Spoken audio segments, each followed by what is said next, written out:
actually consider this as a safety, as, you know, drivers, people walking. It's important for people that live up there. We've had a lot of us discuss it, talk about it. Nobody wants to speak up. So here I am. I rode my wheelchair from the high school area, from my home, to be here because it's that important to me. My medications don't allow me to drive alone. So that is my transportation around the city of Menomonie. And if I don't feel safe, what are other people feeling? I'm 56 and I've got 90-year-olds that live next to me and they won't even go out. And that's a shame. I'm sorry to interrupt you. Oh, no. That was a time limit. No, that's fine. That was about where I was going anyway. So, but no, thank you for taking the time to listen to me, and I hope you consider it. Thank you.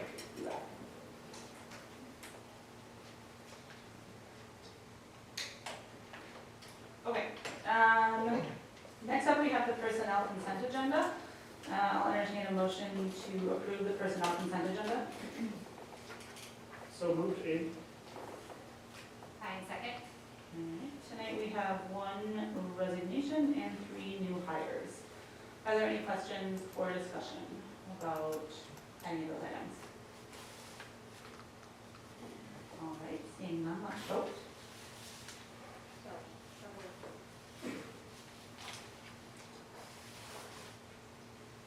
As a reminder, it's always sad to see some of our great staff leave, and voting no doesn't make them stay.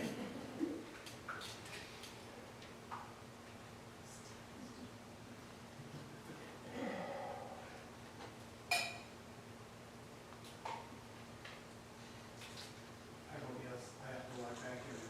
Oh.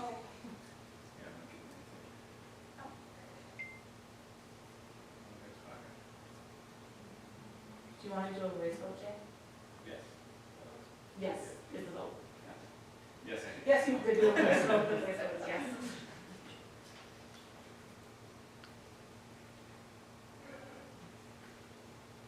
All right, motion passes unanimously. Next up, we have the action agenda. First, we have approval of the preliminary budget for 2026-27. I'll entertain a motion. So move. Second. Motion by Dominique, second by Angie. Are we looking at anything different from a couple weeks ago when we saw this? No, it's the same. Great. Any questions or discussion? There's a lot of documents here, and we really appreciate the amount of effort that went into putting this together. If there's no discussion, let's vote.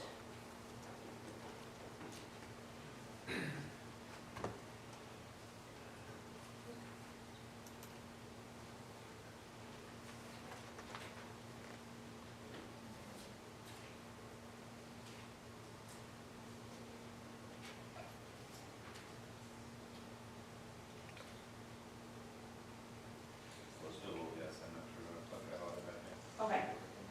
Were you able to log in? Okay, so just a yes vote from Jay. All right, and motion passes unanimously. And we have our action item to approve meal prices for 2026-27. I'll entertain a motion. Amy, so moved. Second. Motion by Amy, second by Michelle. We have the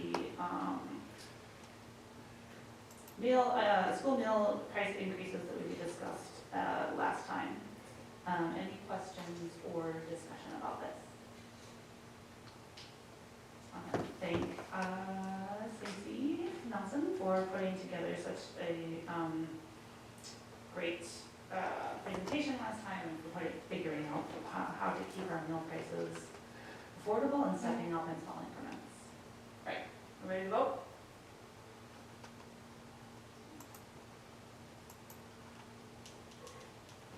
Oh, yes.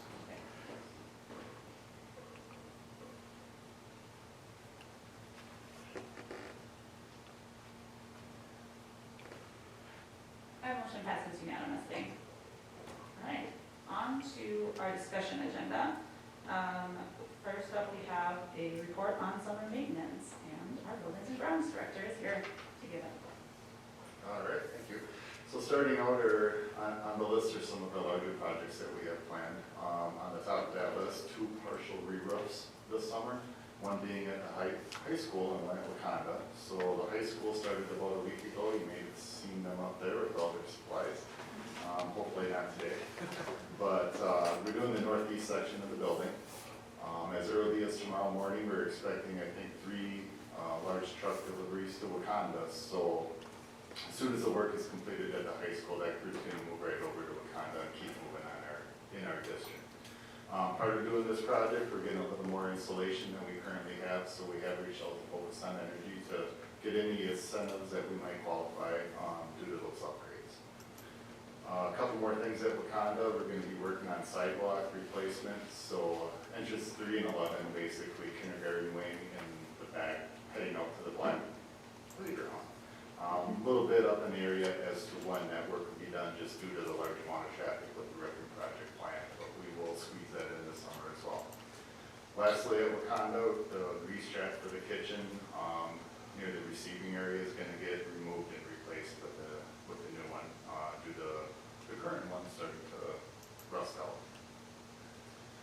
Couple carpet jobs this summer, high school, middle school, and Oak Lawn. So at the high school, we got an early start. Earlier this spring, we replaced the carpet in the main entrance vestibule. A little later this summer, we're going to replace the carpet in the entire main office area. So office, principal's offices, conference room, staff lounge, that whole block, I guess you could call it, will be replaced. Over at Oak Lawn, we're doing the music room and attached offices. And then at the middle school, orchestra practice rooms, and counseling are all going to get new carpet.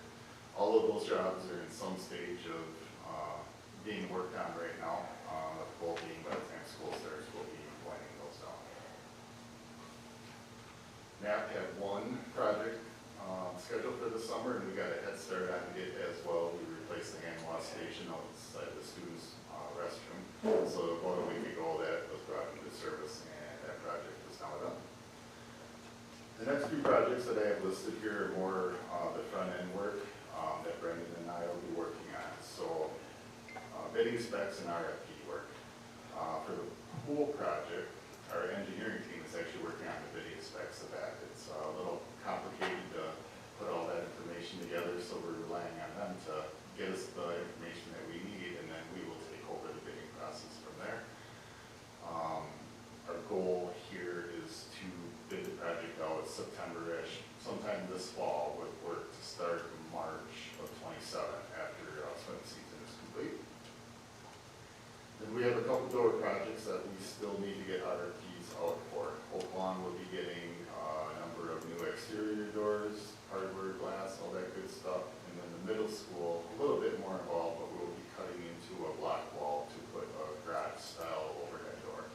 And that will allow better supervision between the weight room and the multi-purpose room.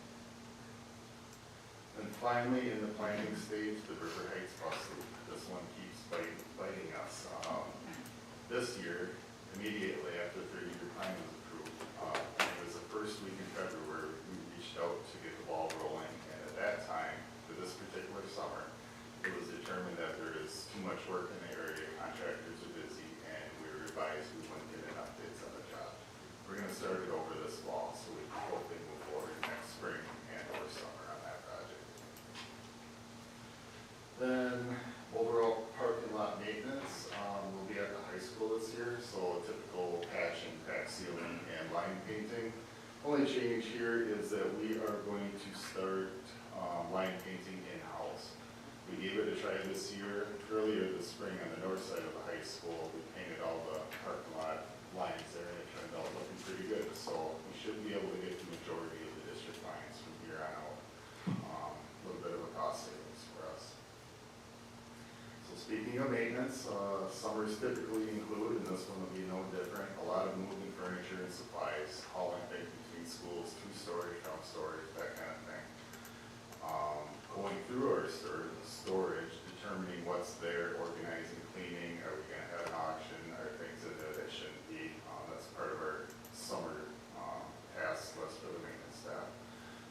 Maintenance staff typically work in the buildings more, helping our custodians do some light electrical work. So like Alice, issues, things like that will all be taken care of over the summer months.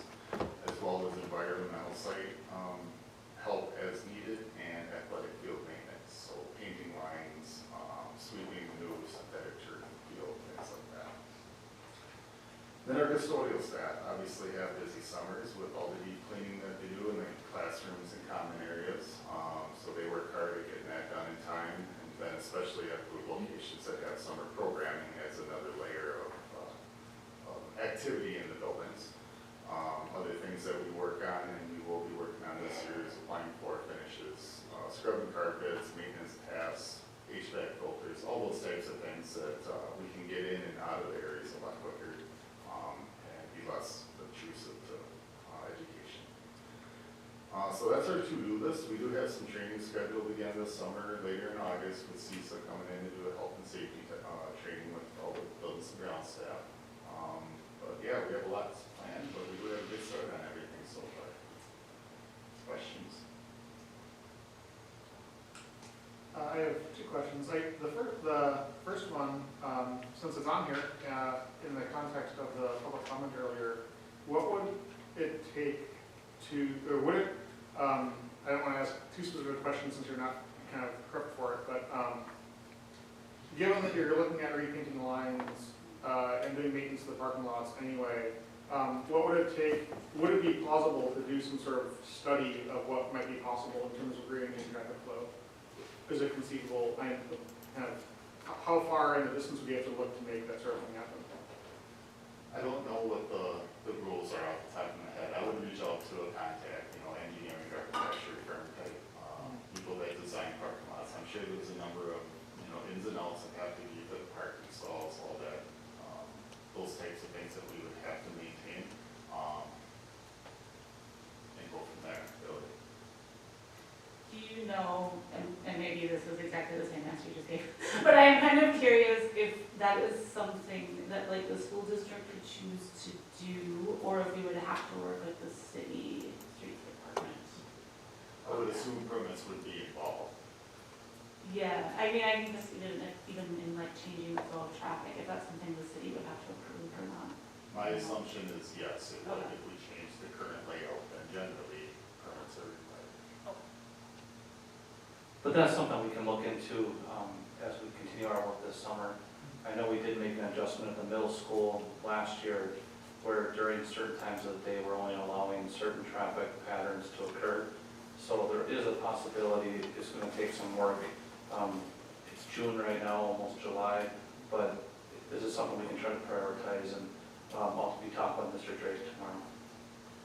I also wonder if that's, when you talked about like engineering firms or something, sorry, I don't remember the words you said, but I wonder if that's a service that CISA would offer as well, if that's something they do. I would imagine that like engineering the flow of traffic in school parking lots is a whole thing. They're always a great place to start, yes.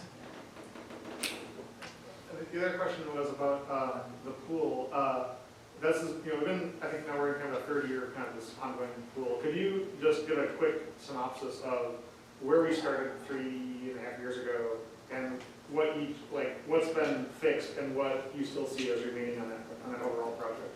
But, so it all started with cracks in the floor that I was concerned students would get injuries from on the very western edge of the pool deck. So structural supports went in to keep the floor from moving. Once that was done, we upgraded our filtration. The prior system was a big open tank that our staff are hanging over trying to pull filters out, very unsafe. So that was replaced, the heat exchanger was replaced, new controls, all that is up and running. In the process of doing that, we discovered that lines were becoming plugged from late 70s after getting near the pool, which is common for cast iron pipes. So now we're to the point where we're going to go into the deep end, remove them, put new piping in, and then fix the floor, retile or epoxy floor, make it look good like that never happened. And then explore other options such as upgraded bleachers, things like that. Thank you. I also appreciate the reminder of where we're at on the pool project and where we've been. Other questions or discussion on any of the items on the summer maintenance plan? Sounds like you've got your work cut out for you, but a good jump on things, so I hope the weather cooperates. All right. Next up, we have a review of the SDMA Education for Employment Plan. All right, well, I'll go ahead and get started. I'm going to invite our career and technical education coordinator, Ryan Siri, and middle school counselor, Paula Kistner, to come on up and assist me with the presentation here. Education for employment is an annual requirement that we review. You've seen this before. A little bit of as far as background, included the summary of updates. Like most years, there's a series of editorial updates.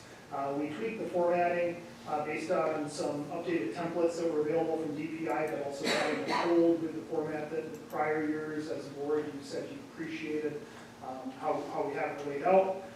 Really, some of the big updates that we did this year was to include some additional information that has been part of what we do with Ed for Employment and academic and career planning, but was not necessarily part of this report. So, really when you take a look, the addition of what we do related to family engagement, individualized supports for students with from different populations, ensuring access for all students, but then really the last two pieces that we added in, taking a look at how we prioritize current and future goals. We've had academic and career planning as part of our major goals and activities for several years, but really trying to incorporate that into part of this process on an annual basis as well.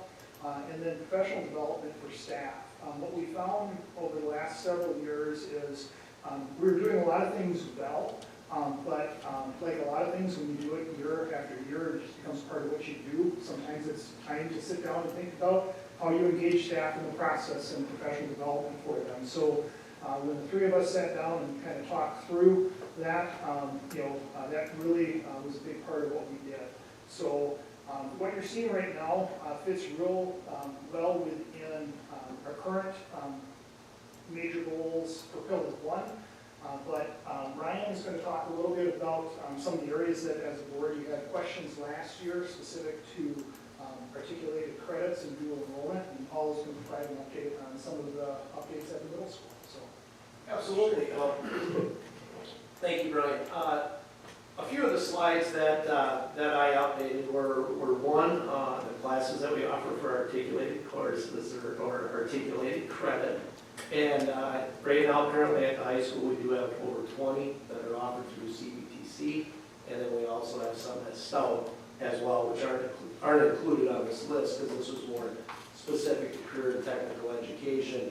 Another slide that I updated too was our industry certifications, and I guess I don't have that one right in front of me, but overall, we had 109 industry certifications, which was up from 2 last year. And we try to focus more on youth apprenticeships if possible. If we have to focus on one or the other, because it does, it provides more funding for the school. We get funding for a youth apprenticeship grant. We work through CISA-10 on that, as well as that can also be used for, excuse me, I was in the dust all day here, but CT incentive grant. So it does provide a good deal of funding for the school. Another slide that I did update, this was a request from last year. 2 slides that I updated were, one, how many classes or how many students earn dual credit, and CBTC always lags a year behind. They're currently pulling the information together for this year, but I did get the information for 2024-25. So in total, we had 318 students that earned dual credits through CBTC.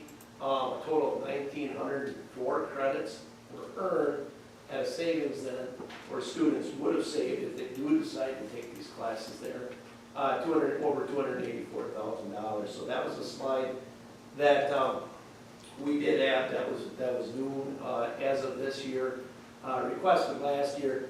And another one that I included too, and we just got this information last week, so probably a day or two before Brian submitted the report, but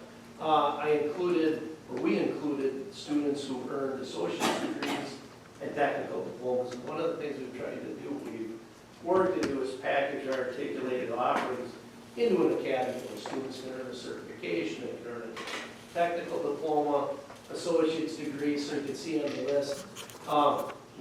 Within some of these certifications, the technical diplomas are embedded within our academies. For instance, the business generalist, we have 4 students that are that. The business management academy, we had 12 students earning an associate's degree, which is great because it transfers to UW Stout, it also transfers to Madison, and a number of other universities, so it's really great when kids can ladder these degrees. Electrical maintenance academy, 2 students, and then the CNA for nursing assistant, we had 14 students, and that's within the pre-nursing academy. So, and students don't get a specific diploma for that academy, but they do have a number of classes that will transfer directly into CBTC, and then they'll get accepted right into the nursing program. And my daughter's a part of that. It's a fantastic opportunity. So those were the slides that were updated from last year, and some of them that were requested that we had. So that's what we have. Yeah, I could talk from the middle school campus, from college to Menomonie. I worked in high school for a few years in Ryan, that was for the younger kids a little bit. What I love about working at the middle school is we get to do that bridge between elementary and high school. And we take that very seriously when we do academic and career planning. So I talk with the elementary counselors, learn about the soft skills, the employability skills that they're already teaching the elementary kids, and then we bridge that right into the middle school and start teaching that with our 6th and 7th graders. Our teachers are fantastic. They teach this during homeroom, so it's taught by all of our staff members. And so then when we get into 8th grade, I take more of a lead role on that because I partner a lot with the high school to make sure that students first know what are the career paths after high school. It's not just college. You know, there's apprenticeships, there's workforce, there's a lot of opportunities right here in Menomonie for that. Junior Achievement partnered with us the last 2 years, and they offer Junior Achievement JA in a day, where volunteers will come from the community and do an on-site career event, exploration event. They teach lessons on soft skills, on career clusters. They get an entrepreneurship panel where you can hear from local entrepreneurs. The kids, that's one of their favorite things actually, is to hear from those folks. And then they do a career fair where there's booths in our gym, and the kids, we don't have to bus them anywhere. You know, it's right there, and they get so much out of that event. So so it starts in 8th grade where we're talking about what's out there, right? Then we really partner with the high school on what does our high school offer to help you get there, right? And so we give them those introductions on what is a transcripted credit, what is an articulated course, what are some of the opportunities that our high school offers, and then we help with that registration process to streamline that. To get kids placed into the correct courses in high school, what works with them. We're partnering with parents all along the way. We offer conferencing individually with parents as requested at the middle school level so that they feel like they're making an informed decision for their child heading into high school. So it's a really nice, awesome bridge to be in the middle school because it kind of culminates all of that and gets them ready for all the cool stuff they got at the high school. So then to wrap up for questions here, as we present this evening, it's your opportunity to review. You're required on an annual basis to approve this. So this is something that will come back at the next meeting for approval. But at this point, I'm happy to take any questions, and I'll defer from to Before we make you answer questions, do you want a bottle of water, Mr. Chair? No, I'm okay. Now go ahead, any questions or discussion? Did you say that the prior year industry certification, there were 2? No, we're within 2, we improved. Within 2? Okay, Within thank 2, you. yeah. I was like, Yeah, that's I a believe crazy 170 number. little holes on there, so. That's a big year. Yep.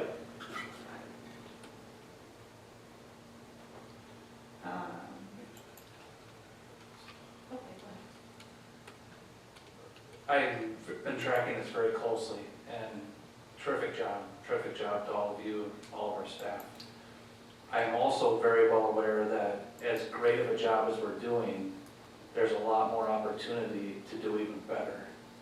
I know you've had discussions, especially at the high school level, about what maybe some of the barriers are, and maybe some of the opportunities. Do you have any comments, any additional comments about, what could be done to even do better next year? Sure. I think one of the things that we're always working towards, and Casey does a great job of, leading our academic and career planning committee, is uncovering all the academic and career planning activities that are going on in various classes. I think a lot of times there's pockets of things going on that maybe we're not aware of. And to inventory all of that, one of the things we did, with the help of Katie and thanks on that, Katie, we put up a TV in the guidance area, so that way we can hopefully better inform students of the different field trips, the different activities that are coming up, and to work with them, and hopefully better advertise those. One of our goals too is to include all job opportunities. So when students maybe come to myself or another instructor looking for a job, we can refer them right to that television. All those jobs are posted right there. So those are some of the opportunities, as well as, I believe, continuing to add articulated classes wherever we can, to package them into academies. And then within these academies, to look for industry certifications that are embedded so we can fund them. Because there is a cost to all of these academies. And the more we can do of that, then the better we can fund it. And being aware of those grants as they come up to better fund them. So those would be some of the improvements and moving forward growth that I feel we can do.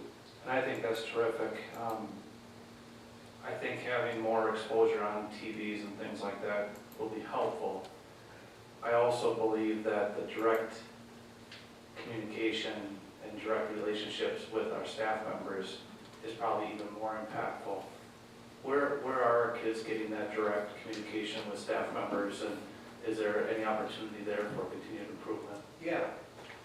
I think, one, in all the classes, I think academic career planning should be embedded in all of our classes. And really, I think whatever it is we teach, we need to inform students, how are they going to use this? And, it can be they use it in a variety of different ways. But that's one area. Also our homerooms, too.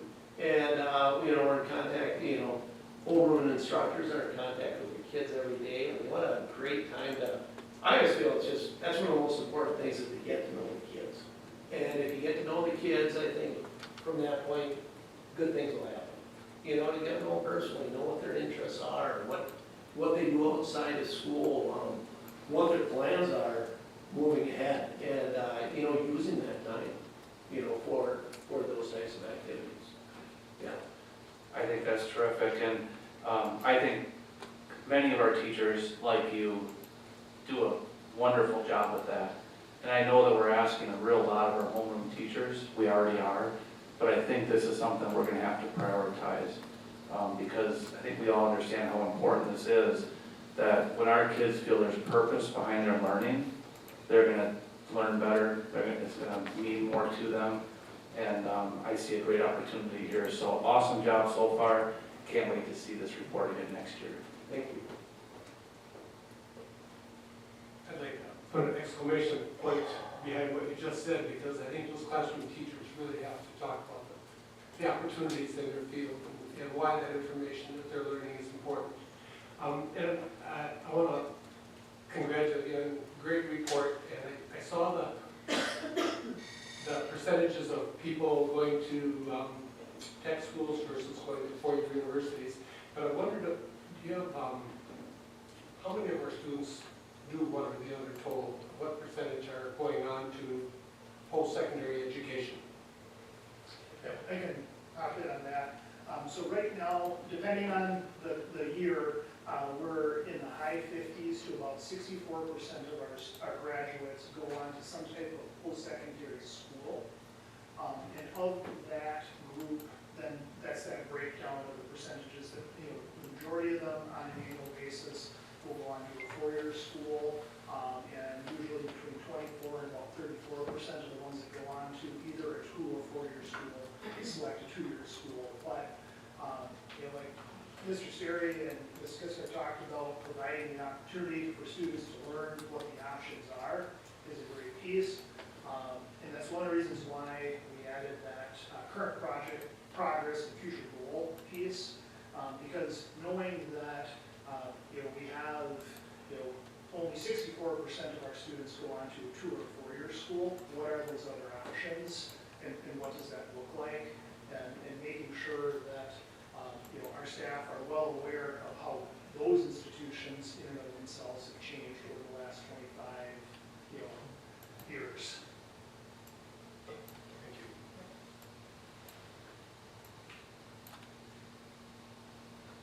I just wanted to say I really appreciate the added slides and the attention to what folks were asking for, what we were all asking for last year. I'll admit I forgot some of the things I asked for, but it was really nice to see them here and know that was what I wanted to see. So I really appreciate that attention to detail. And I do also want to just express support as a mom of a middle schooler. Like, I am aware of all of the stuff going on, and the kind of conversations that he's bringing home is fascinating to me, because I don't think I had that when I was in middle school. So thank you. Any final questions or discussion? All right. So we will vote on this to approve this report at our next meeting. Wonderful. Thank you. Okay. And next up, as we shuffle chairs again, we have the Human Resources report. Thank you for being here. Well, Sam is getting her stuff readjusted. I know board members, there's a lot of data in these slides, and it's important data. In the interest of time, I have asked Sam to kind of hit the high points and make sure there's time for questions. But so she's going to go through the slides relatively quick, but please be sure to ask any questions you might have. I think that's his way of saying that I can be long-winded, so. Not at all. All right, thank you for going through all of this with me. So just want to remind everyone that this report that's generated, all of the information that I pulled, runs from July 1st of 2025 through June 30th of 2026. So barring a resignation tonight or tomorrow, this should be as updated as possible. A couple of things that I just want to highlight on the slides. If you look at, I believe it's the third slide where we talk about the total number of employees and break it down by classification group. Last year, and again, you don't have this information in front of you, but I'm just going to do a few quick comparables. Last year, we had a total of 406, I should say, for the 24-25 school year, we had a total of 463 employees. This year, we have 448, and of course, that is attributed to Downsville closing, and then those positions being acquired into other positions within the district. So looking at the next slide, just the percentage of years of experience, or years with our district, I should say, about 50% of our staff is within the first 5 years of employment. Keep in mind that this is not just teachers, this includes all of our employees. So it includes our paras, our custodial, our school nutrition, and about 70% of our employees are within their first 10 years. So we have a very young staff, which is I should say, it's a staff that has been with us for a shorter period of time. That doesn't necessarily equate to age. It's just the time that they've been with us. I think that this is probably reflective of the environment that we see, where there is a lot of movement, more movement probably than 10, 15, 20 years ago with our staff. Just more opportunities for people. Any questions about those first two slides? Okay. I'm going to flip into the exiting staff statistics. I know that this is something that previously the board has kind of asked about, and specifically the exit survey. So I have more results with that, and I will get to that in just a second. But looking at the number of teachers that resigned, there is a bit of an increase over last year. And again, it kind of tends to be a bit of a free market. The other thing that we see is we do see a lot of people moving for personal reasons, leaving the district for personal reasons. I see not all that many people that are leaving to go to other districts. Most of the reasons that they're leaving is for personal and mostly for relocation. They're following a significant other, they're moving back home, and that tends to be the trend overall. And we will see that too on one of the next slides. Sam, can I interrupt you real quick? I just want to clarify, on the far right column, that percentages, does that mean the percent of total staff that resigns? Right. Okay. Well, if we're looking at the teachers, the 3.82% that's teachers that resign, that's of the total staff. Right. But when we look at that compared to just the group of teachers, it ends up being 6.8%. So if you compare to the overall group, it's the 3.82%. But if you compare to just the teacher classification, it ends up being 6.8%. Does that make sense? Yes, thank you. Okay, you bet. And then I know paraeducators, this was an area that we really kind of honed in on last year and wanted to really talk about last year and make sure that we did some things to try to improve keeping our paras. Again, you know, there are a lot of things that I feel like we're doing well. I think that there are some things that we do need to improve. Onboarding and training is one of those pieces that I really want to focus on for this year, working with Tonya to roll out our handbook and do some mentorship with our paras, I think are a couple of ideas that we're really looking at. So there was an increase from 14 to 22 paras that resigned. I just wanted to note in there that 3 of those paras, however, this last year are being promoted into teacher positions. So we bring them in as paras, they do an amazing job for us, they finish up their degrees, and we find a spot for them in the classroom because we don't want to lose them and we understand their value. Any questions about those grids? With Paris? Yeah. In the exit interviews, did they talk about reasons? Usually I know that, in the exit surveys, they will sometimes mention things. That's more of a Google form and it's a wide variety of questions. And so a lot of times I will have had a discussion with them and just kind of know why they're leaving. Same thing with them. I'm just looking at it. I have everybody kind of on a grid, and most of those are leaving for personal or other personal reasons or other positions. So without getting into too much detail, as compared to like moving to a different district or just like the elimination of their position or a termination, most of those are for personal or other reasons, other jobs. And I can add to that a little bit. We have noticed with the hiring process since the pandemic, with unemployment being so low in the region and well, really across the country, there's a lot of job opportunity. And like Sam said, I think it's a real mixture. Certainly some of it is compensation, some of it is preferred hours, preferred opportunities for growth, advancement. The other thing, our paras are limited to being a partial year. It's a school year position. And what we have heard, especially the high cost of benefits, more and more people are not able to work in a position that is only 9 or 10 months a year. So we've had several people leave for 12-month positions in a different type of profession. And I would say too, one of the things that we've done to combat that, we heard from our staff that winter break is a very difficult time for them because it can be 2 weeks without income. And so what we have done is we took 2 of our holidays, Memorial Day and Labor Day, and moved those to that time. So they actually get 4 days of holiday pay in that 2-week period. And so I think that has been appreciated. And that was one of the things that we did to try to help balance that out a little bit. That was the same question I had, so I think most of it was answered.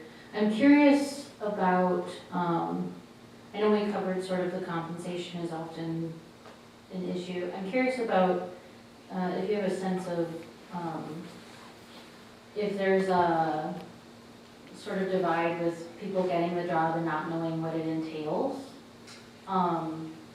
Because I'm just curious about that. Yeah, I think that that's a fair question, and I emphasize that with my principals, and if I'm sitting in on the interview, excuse me, we really do try to help them understand what it is that they are going to be doing, so that they know at the interview process, what that's going to look like, what their position is going to look like. But there have been times, yes, where a pair has been hired, they've worked for a few weeks and they've realized that the job isn't for them.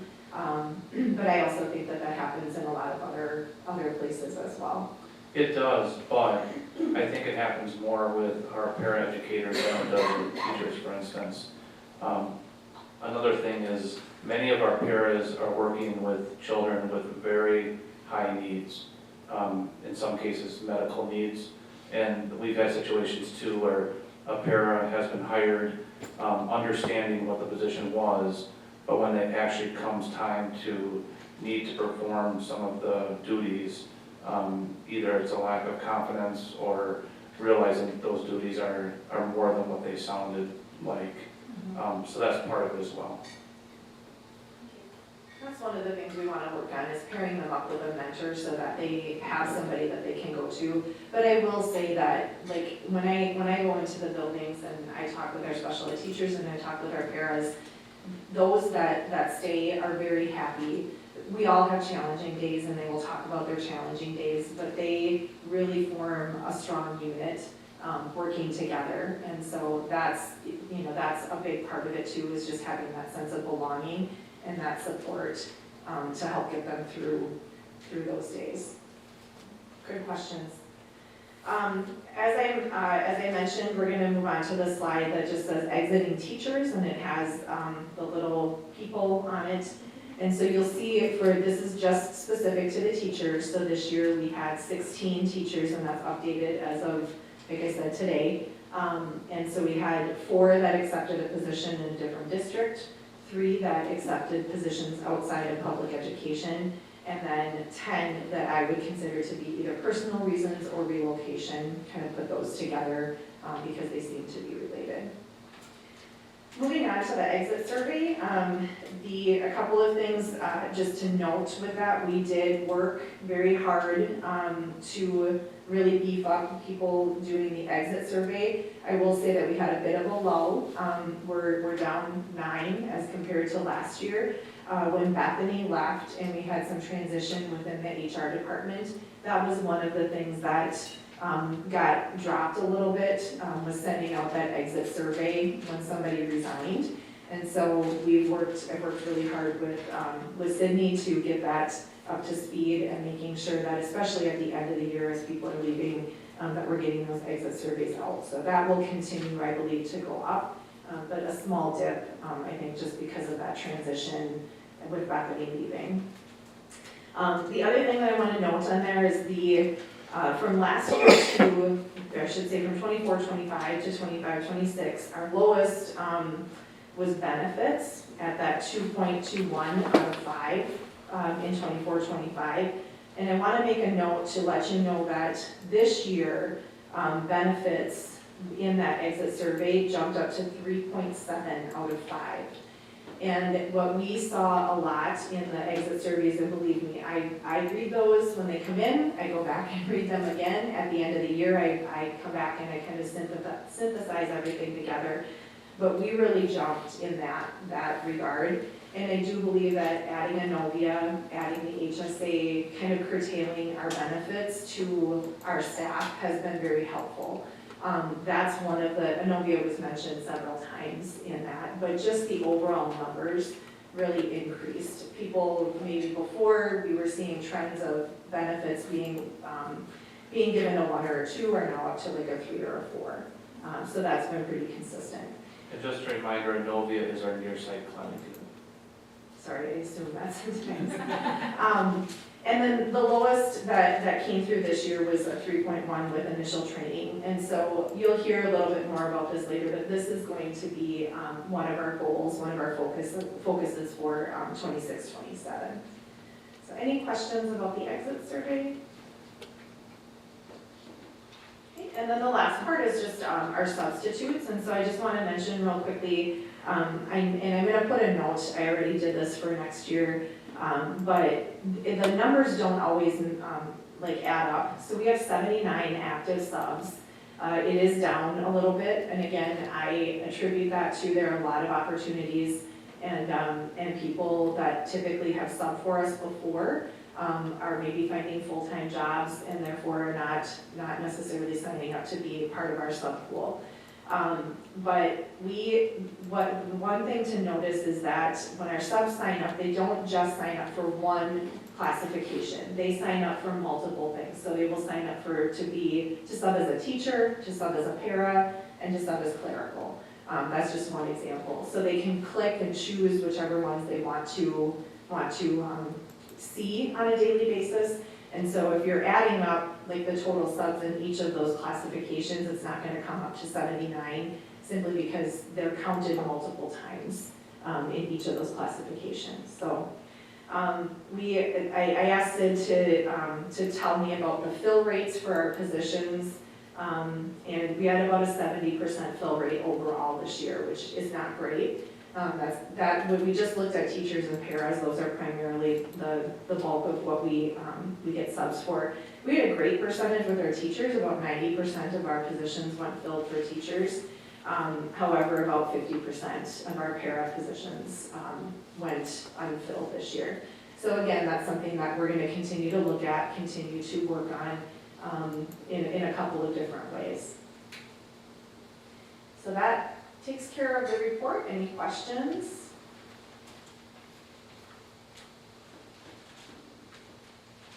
On the last slide, the total sub number is a pretty dramatic decrease from the last couple of years. So hopefully that can be brought up to the level we need to cover absences. Yeah. You know, a couple of years ago, we did a couple of incentives. So we had I think we put an additional like $10 on Mondays and Fridays to entice subs to come in during that time. But then as we didn't need that anymore, that kind of went away. We do have the incentive of a free lunch for our teacher subs. And then we also, for any of our subs, or I should say for teacher subs, there's a $10 per day increase after 30 days that they have subbed. They also get a free pass to games, like a free activities pass, and they can also use the pool field house. So we try to incentivize, and I think we need to kind of put that out there again and let subs know that those are some of the additional benefits to subbing. I apologize because this question is like way out of left field because it just popped in my head. But I'm curious about, like I think maybe Eau Claire, and they're bigger than us, but uses like a different company, I think, to help source subs. Do you have any like thoughts about like if that would be a benefit or if we're headed that direction or if that's not something we would ever need? There are a lot of benefits, and believe me, I've looked into that. There are a number of different companies that will do that kind of handle your subbing for you. They don't always take care of the last minute pieces. We would still have to do that, and they're very, very expensive. At this point, because of the sub model that we have at the high school, we do not have to get subs for like our general ed classrooms. Those students come down to the commons area. And so when they price that out, when they price out what it would cost us, they do that based on the number of employees that you have. And so that isn't even a consideration. And so it becomes very costly for us to do that, so much more than the benefit would be. And again, we would still handle the last minute pieces. We would still have to have one of our clerical people calling in the morning trying to fill some of those positions. So for a couple of reasons, I haven't gone in that direction, mainly because of cost, but there are certainly benefits as well. I mean, then those are not our employees, and so there are some benefits that go along with that with regard to like rehiring our retired teachers, and so I have weighed those options. At this time, I just don't see it financially being a move that we can make. Yeah, that makes sense, thank you. I was just curious if having like that more kind of like manpower behind it would help like fill those, but it sounds like, first of all, the cost wouldn't even be worth it unless we went back to actually having subs in classrooms at the high school. Thank you. Yeah. Hi, Sam. My question is, first my comment, then my question. 50% for the para's absences not filled, that's concerning. I'm wondering what, if any, is there any brainstorming happening of what could happen to try to help fix that, or what other districts are doing, or is that a need that is typical? We see, is it happening every year, or is this for some reason an odd year? No, that's pretty typical. And when I talk to other districts as well, they also have a very hard time filling their para positions. I think that 50% is about 50 to 70% tends to be about the correct number that other districts experience as well. And for the same reasons that we have a hard time, I think, keeping our paras, it's a very physically and emotionally demanding job. And so even though we increase our pay every year, it still is very challenging to find people that want to do that. We also have a lot of our teacher subs that sign up to be paras, but they will obviously choose a teacher position over a para position because it pays better most of the time. And so that's where we end up, like sometimes we'll have somebody in a para position, but then last minute we get a teacher absence, and so we will ask them to move into the teacher position. So it's a tricky balance. Tony and I talk about it quite a bit. I do talk with other HR directors about some ideas, but this is one of the things that we're going to need to dig into and again really try to hone in on this year.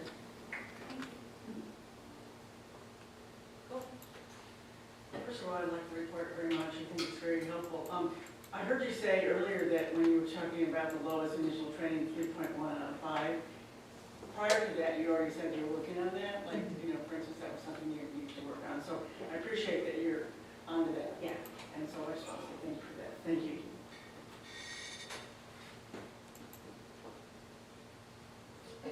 Any additional questions or discussion about the HR report?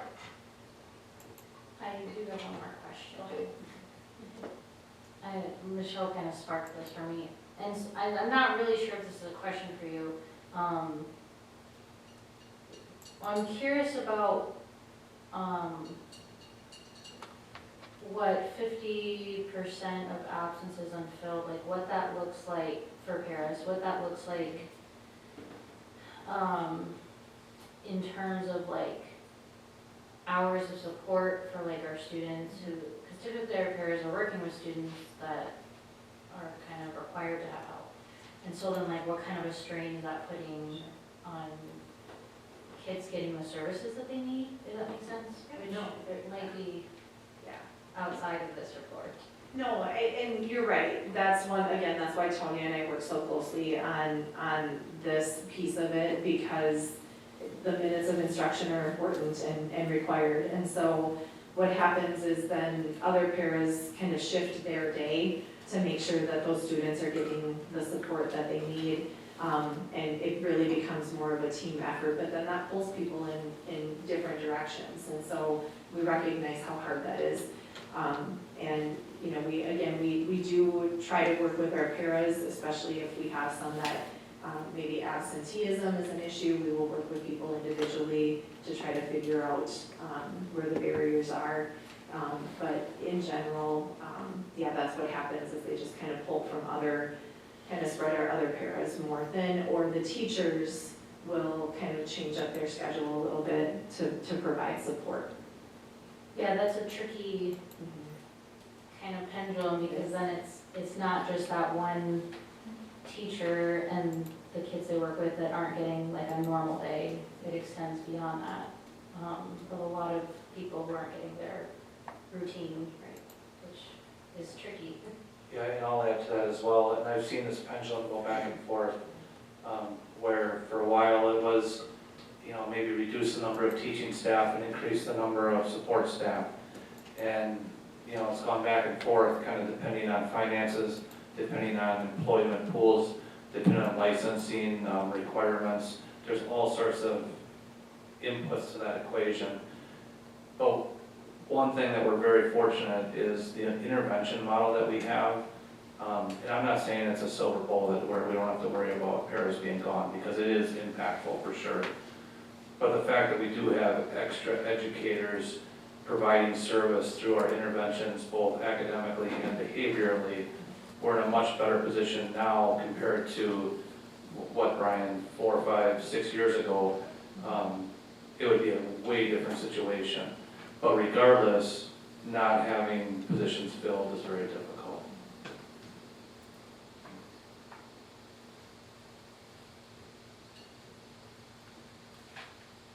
I just also wanted to mention that I appreciate that you are brainstorming that with other HR directors and working with other districts.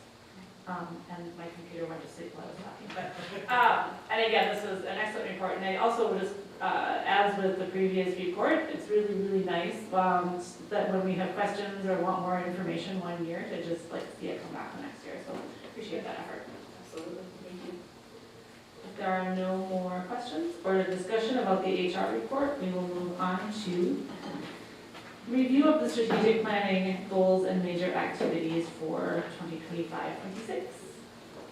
Well, we're super excited to be able to share our final report with you of progress made on our strategic plan during the past school year. Like we have said in other quarterly updates, it's been a major collaborative effort. Nothing on this list would have been accomplished without the great work of our entire staff, from our paras and teachers to our other support staff members, to the principals and administrative team. Everyone has really worked hard to accomplish the goals and meet the expectations that were laid out last summer. We aren't going to go through each one item by item, because we're looking at over almost 30 pages. But what we're going to do is similar to some of the previous updates. We're going to mention one area of each pillar. And actually some of the items you've already heard about tonight, like for instance, academic career planning, what we heard about, that was part of our Pillar 1 goals. But we also wanted to take a minute for Pillar 1, which is preparing our students, to hear from high school principal Casey Drake. If you remember, Casey Drake was here last fall talking about some of the major initiatives at the high school and the progress being made. He could now follow up with some year-end comments. And Mr. Drake, we're talking about Pillar 1, please take it away. Thanks for having me tonight. So I guess tonight really I'd like to highlight some positive things from this school year. Like Dr. Douglas said, we had a lot of people with a lot of different roles that helped to get these results.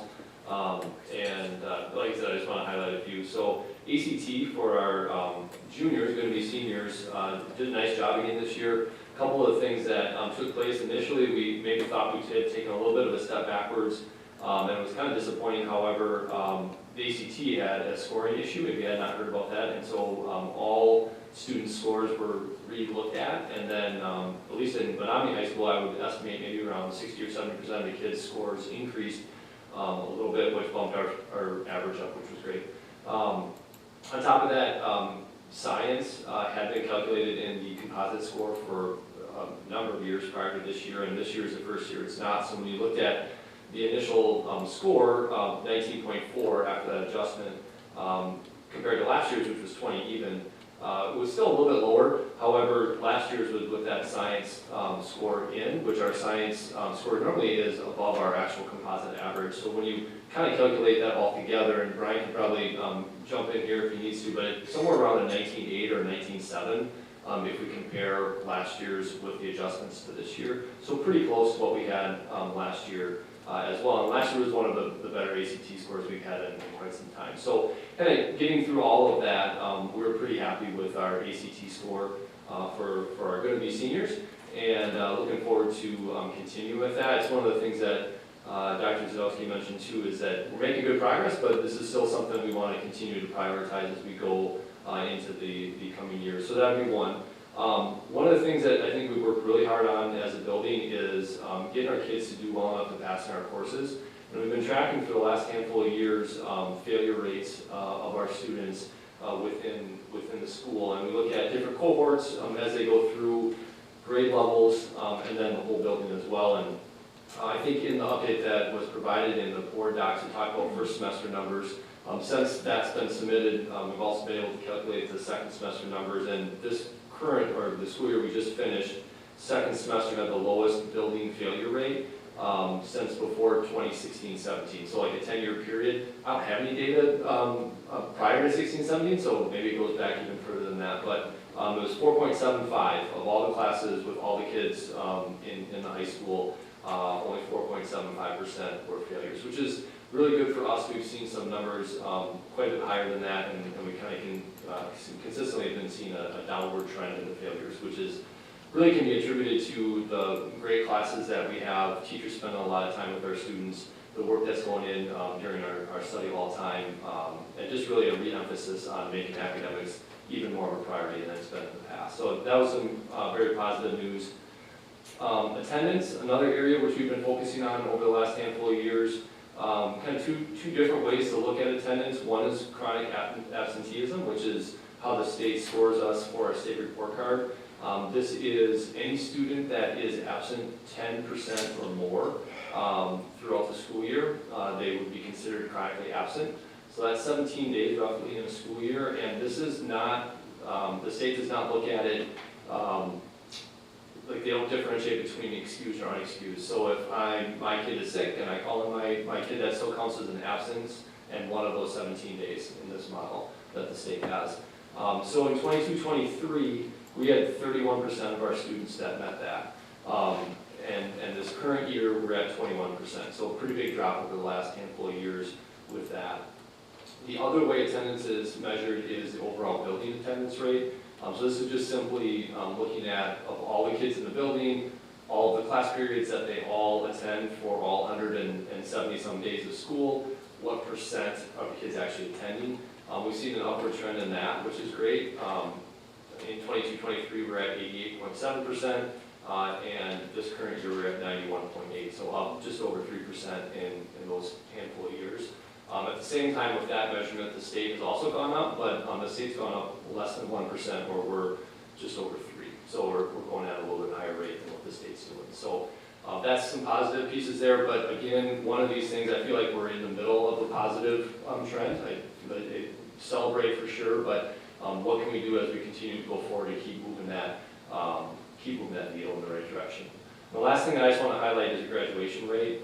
This current year, we have 97.1% of our kids graduating on time, which is wonderful. Just a few years ago, we were 94%, 92%, 93% the last couple of years. So this was a good year in terms of getting kids across the finish line and earning that diploma.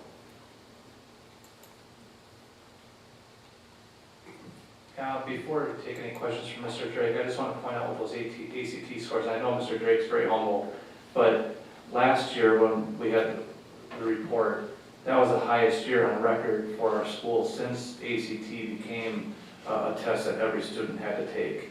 So last year was like the highest bar, and this year basically is right there. And that's two different cohorts of students with different makeups. And Brian and I have looked at it and talked a lot about it. What happened at the high school was very, very impressive. So great job.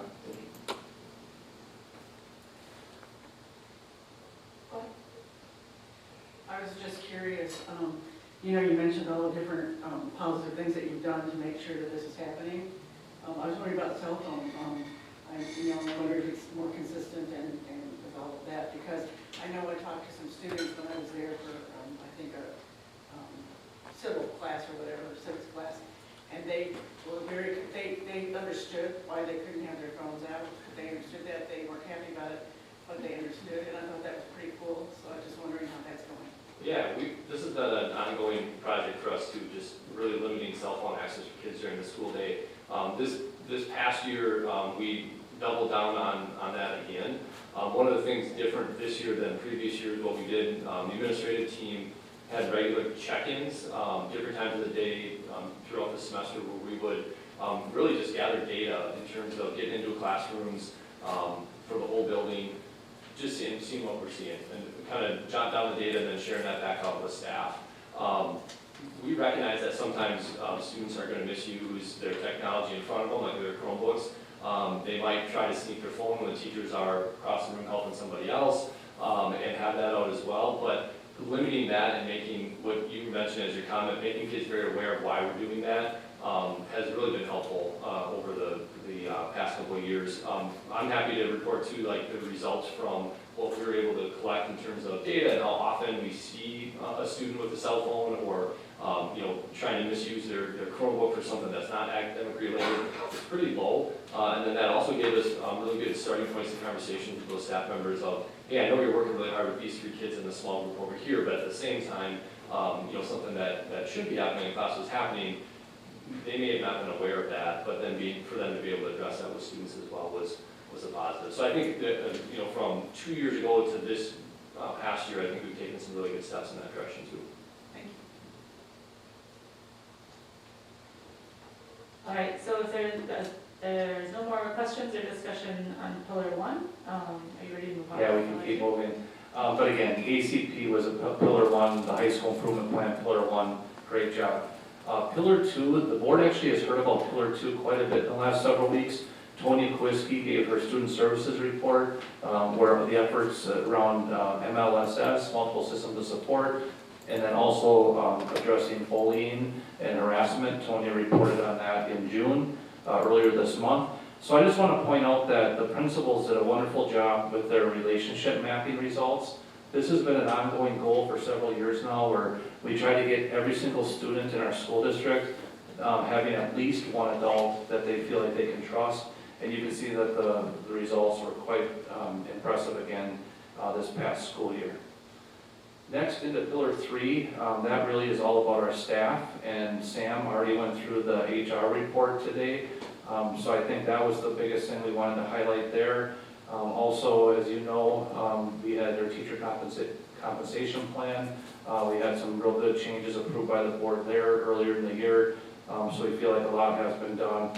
And there's always more to do with professional development, but we think that there's been a lot of progress made in pillar 3 with supporting our staff. Pillar 4, what I'm going to do is I'm actually going to ask Katie Krieger to come up here and drive Jenny's device for a few minutes.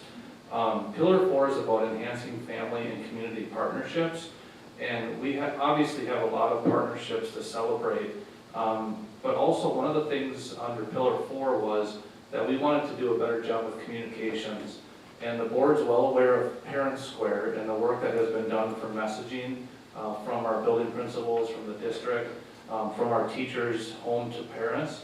But another piece to our puzzle is actually updating our school district website. So what's actually just gone live in the last, 48 hours or something, is our new school district website. I will say, anytime you roll out a new website, it's a bit under construction, but you can already really see some nice improvements. And from there, I'll ask Katie just to give you a little bit of a tour, and then also I want to talk about the feedback loop that we've created to make sure that we are able to get feedback from our stakeholders. Sure. On the page, actually, I'll start with the feedback loop. I don't want to mess up Jen's screen, so I'm kind of driving backwards here.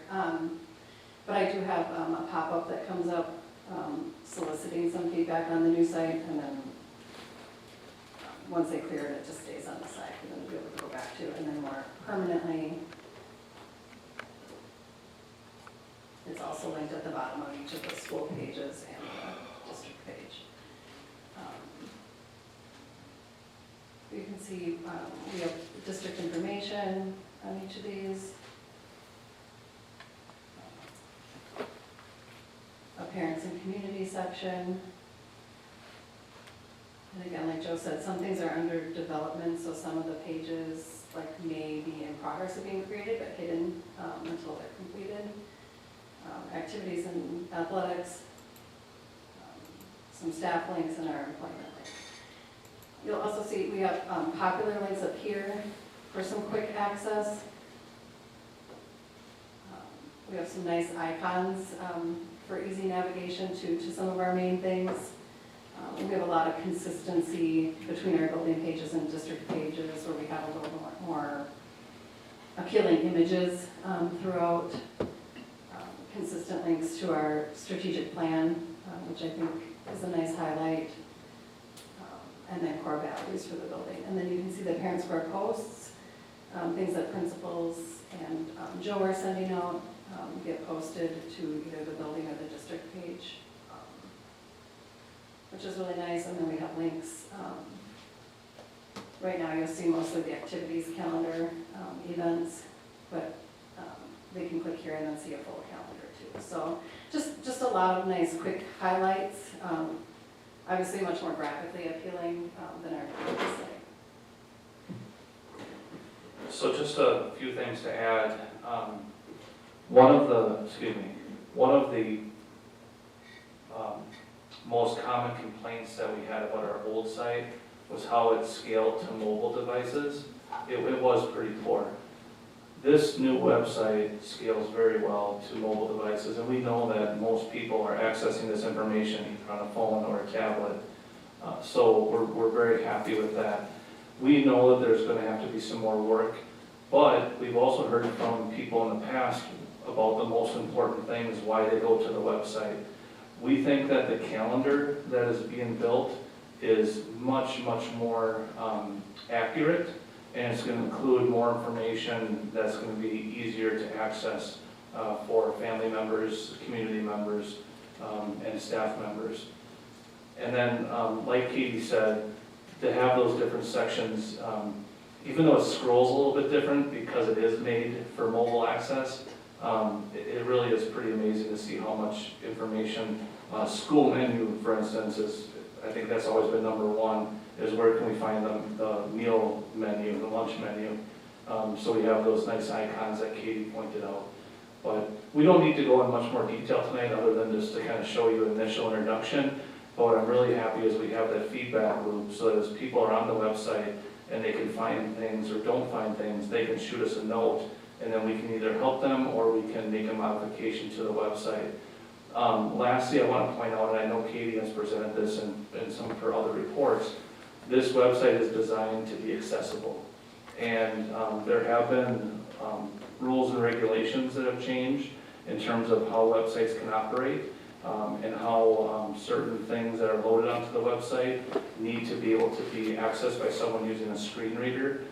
We are really working hard to build our website in a way that is accessible. So it is going to be a change. For instance, we are going to upload our PDF, a version of the district calendar, for one more year because the final rules and regulations don't go into effect until this coming April. And we know people are used to the one-page PDF, but we will be phasing that out after this next year. But we also feel that once people get used to our new calendar, we think it's actually going to be a better tool and it'll be more accessible. So we're trying to kind of move it in a gradual process to help people make the adjustment while still being mindful of the importance of meeting all the rules and regulations. Any questions? Overall, I just want to say it looks great. It is much easier to navigate. It looks nice, and I really do appreciate those popular links at the top. One of my silly little kind of unimportant pet peeves was how far I had to scroll to get to Skyward Family Access. So I like that at the top. What is the plan for populating that activities calendar? Because I know that's something that I heard from a lot of people about before, is that you didn't necessarily find everything. It kind of was dependent on, my understanding was previously dependent on kind of having coaches or advisors making the effort. There were some real challenges with activity and athletics calendars. What I can tell you is that Mr. Riley, he's only been our activities director, I think this is going on his third year now, and he's had to deal with 4 different adoptions of different scheduling platforms. We think that, and this has been like a group decision by the different activities directors, not only in the Big Rivers Conference, but really in the state.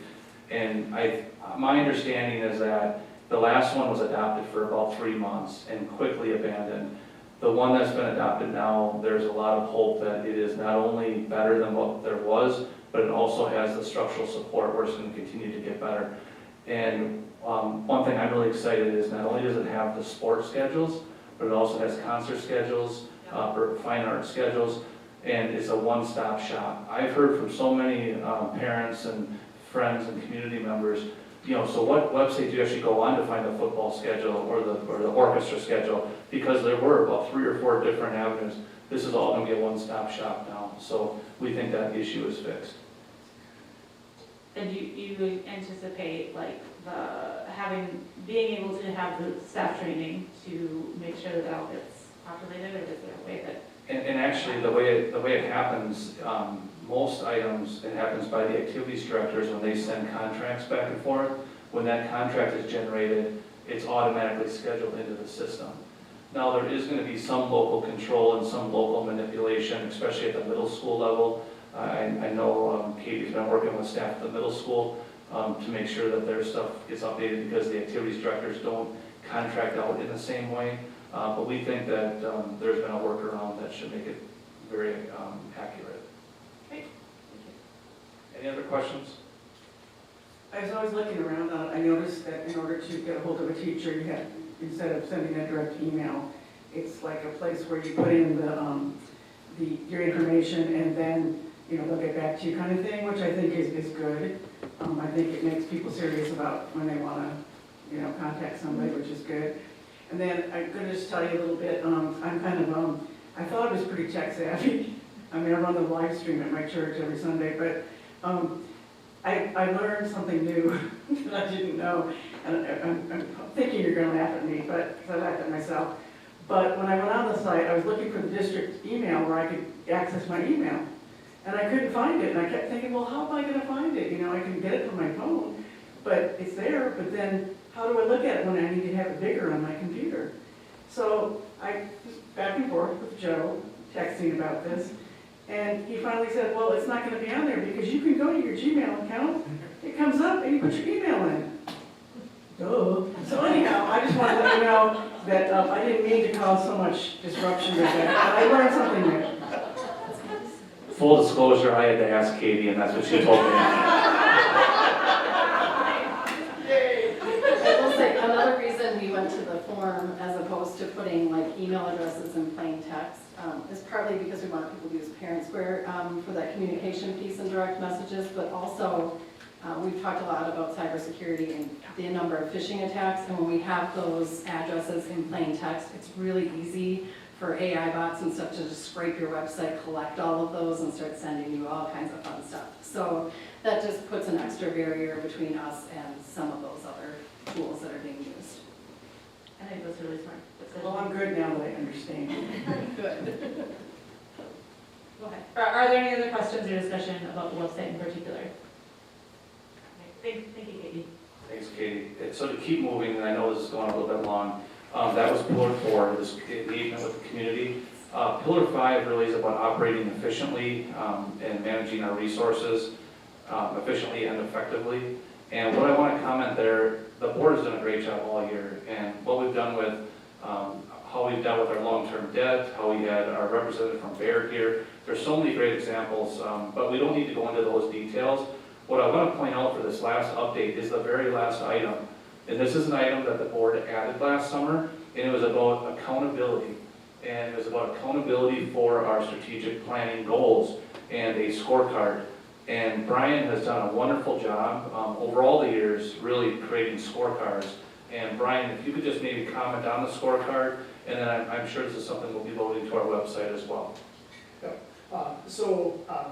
Taking that idea that we've used in the past and the desire to build in accountability for the strategic plan, this is a tool that will continue to grow over time, but as you look at the layout of the scorecard, and I'm not going to go through showing the pillars on it, but really the format is laid out where it has each pillar clearly stated and what is the overarching goal for that. And then if you remember when we did the work on the strategic plan, you identified a list of identified key performance indicators, or KPIs, which is a very common piece for measuring organizational goals. And what this is doing is, it provides an opportunity for us to identify on an annual basis, but then also link in the work plan for each year of the strategic plan and track how we're doing on the goals. Now, You'll notice that what's listed right now is outcome and then, goals met for 24, 25, because the majority of the KPIs that we have, that data lags about a year as we go through. So the updates that you get on a quarterly basis, talk about the work plans, but then as we take a look as that data trickles in, really like our school report cards that will come in the fall and things like that, then we'll be able to build for each year whether or not that outcome goal was met or not. And then, like I said, there's a spot then for each action or each work plan to be linked in, and then for us to track that over time. So as Joe said, the idea of linking this then to our website, like we've done in the past, but making it real easy to interpret for somebody who doesn't sit through those quarterly updates or attend this end of year meeting as well. Yeah, this is really great, and I do appreciate the link. I think this is a good format where you've got the whole strategic plan and a very concise summary of those performance indicators, and then a link to the annual work plan, so that someone could track this and like kind of look at it without having to read through that 37-page document. Full disclosure, when I started, it was really hard for me not to get into the weeds, so. I'm not surprised. Based on some feedback from the team, we were able to get it to look like this. Great. So that's our work plan update. Any other questions or comments? I just want to acknowledge that this is the end of the yearly work plan, and it's just really, and we've been joking about the length of this document, but it is really incredible to see the work that's been done, and the way that all of these very ambitious goals have been met throughout the year. So thank you to everybody. All right, if there's no further questions or discussion on the work plan, we will move on to discuss property insurance renewal for the Downsville school site. Yeah, thanks Rachel, and thanks for the nice compliment on the work plan. And this is actually going to be a little bit of a transitional agenda item, because then we're going to talk about next year's work plan. But this is very important, and as you know, with Downsville Elementary closed, there has been work with Adam Akala, the Executive Director of Dunn County Economic Development. There's things in the works that the board will see some more information on in July. But what we know is that we're still going to have that building for a time period here, most likely for the rest of 2026 and maybe even into 2027. And in previous years, we were able to continue having that building insured through our normal district insurance. But I appreciate the legwork that Eric did. We no longer can have the building insured that way. So Eric, could you explain just a little bit about what that means for our insurance premiums for next year? Sure. So as Joe said, so 25-26, our property coverage, our property premium was $161,000 for all properties. And that was because Liberty Mutual reluctantly added Downsville into that property plan. So then this next year for 26-27, we said we would no longer insure it because it is a vacant building. And vacant buildings are very difficult to insure. So they refused to do it. Our insurance, regular property insurance, went from $161,000 to $145,000, which again, that's without Downsville. Sounds like good news. $16,000. Yes, correct. It went down about $16,000. However, then that means Downsville is not insured. So just a few days ago, our insurance broker was able to get coverage, and actually it started out as a premium of $53,000 just to insure Downsville, went down to $32,000, and now it is down to $25,000. So $25,000 is what it would be under a separate sort of coverage of vacant property coverage. $25,000 plus a few like broker fees and inspection fee, or other fees that go along with it. So our regular insurance went down about 10% then, from 161 to 145. However, when you include the Downsville, and again, that's around 25,000, our insurance costs would go up 11,000 or about 7% then for next year. That includes the insurance of Downsville, the vacant building coverage. So the reason why we're bringing this to you is that we are planning to insure the property in Downsville, but we wanted to let you know that it is going to be a net increase of about 10, 11,000, somewhere in there. We could have the option of self-insuring, and not insuring the property, but I think politically that could be real problematic in the event that there was a major catastrophe. I think it's, even though it's, hard to spend the money, I think it's a wise decision, and that's what we plan to do unless there's an objection from the board. I just have a question, having never attempted to insure a vacant building myself. Like, what is the threshold of usage at which an insurer refuses to cover? Because that building is not being used on a daily basis, but I have understood from our maintenance reports that we are doing the work of, running the water and checking the heaters and doing the things, so it's far from an abandoned building. So I'm curious, and maybe you can't answer this, but what would Liberty Mutual take to say, you're taking care of this building? And I'm not sure of that. Now, I did work with Kevin, and he said, at minimum, there is a person in that building once every 2 weeks, but even it's more like once a week. Right. And I did express that to our broker to say, please sell that point, like there's still people in the building, it is not on a daily basis. But again, I'm not sure which threshold that is, but it was made clear that there are people in this building, but still it is considered a vacant building. I realize that you have no decision-making power. I just think that there ought to be a way to convince them that. Any other questions or discussion about the insurance renewal? Is it possible to get a refund if we were to sell the building?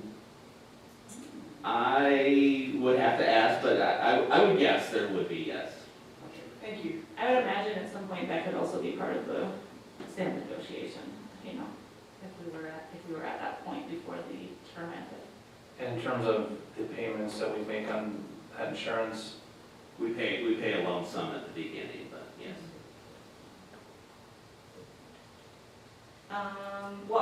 Is this something that we would need to vote on? no, there's no need for a vote. We just wanted to make sure we kept the board informed. Right. I do think it is the right decision to keep the building insured. So if there's no further questions or discussion, we'll move on to discussing strategic planning goals and major activities for 2026-27. So it feels a little bit funny to do this right after we got done celebrating all the work we did in the past work plan. But this process really is envied by a lot of school districts. It is such a solid process to make sure that we're aligning our efforts with the will and expectations of the board and the community represented by the board members here. So one thing we did different this year is we've made a more conscious effort to really reach out to our staff to see any suggestions that staff members have for how we can better accomplish the goals of our strategic plan. So I'm happy to say that there's more feedback into this preliminary draft than what we've had that I can remember. And it is very helpful. Certainly our administrative team has a lot of feedback as well. And the board, throughout the meetings and the direction that you give us throughout the year. So you can see that we do have an initial draft of goals. It's pretty rigorous. There's multiple goals under each pillar. Some of the things like onboarding new staff members like Sam talked about tonight. Some of the things with pillar 1, with continuing our work with our curriculum mapping and our academic career plans. Those things are already reflected in here. But I wanted to take an opportunity to see if the board has additional thoughts. Ultimately, we would like to bring this back to you for your approval so that we have kind of a stamped work plan for moving forward. But now would be a great time in case there are additional goals that we need to work on developing and bring back to you before you approve it. Something I'm sure you're going to do anyway, but I think it's worth noting. I think this probably goes to quarter 5, is that a year from now will be the next discussions in the legislature of the budget cycle.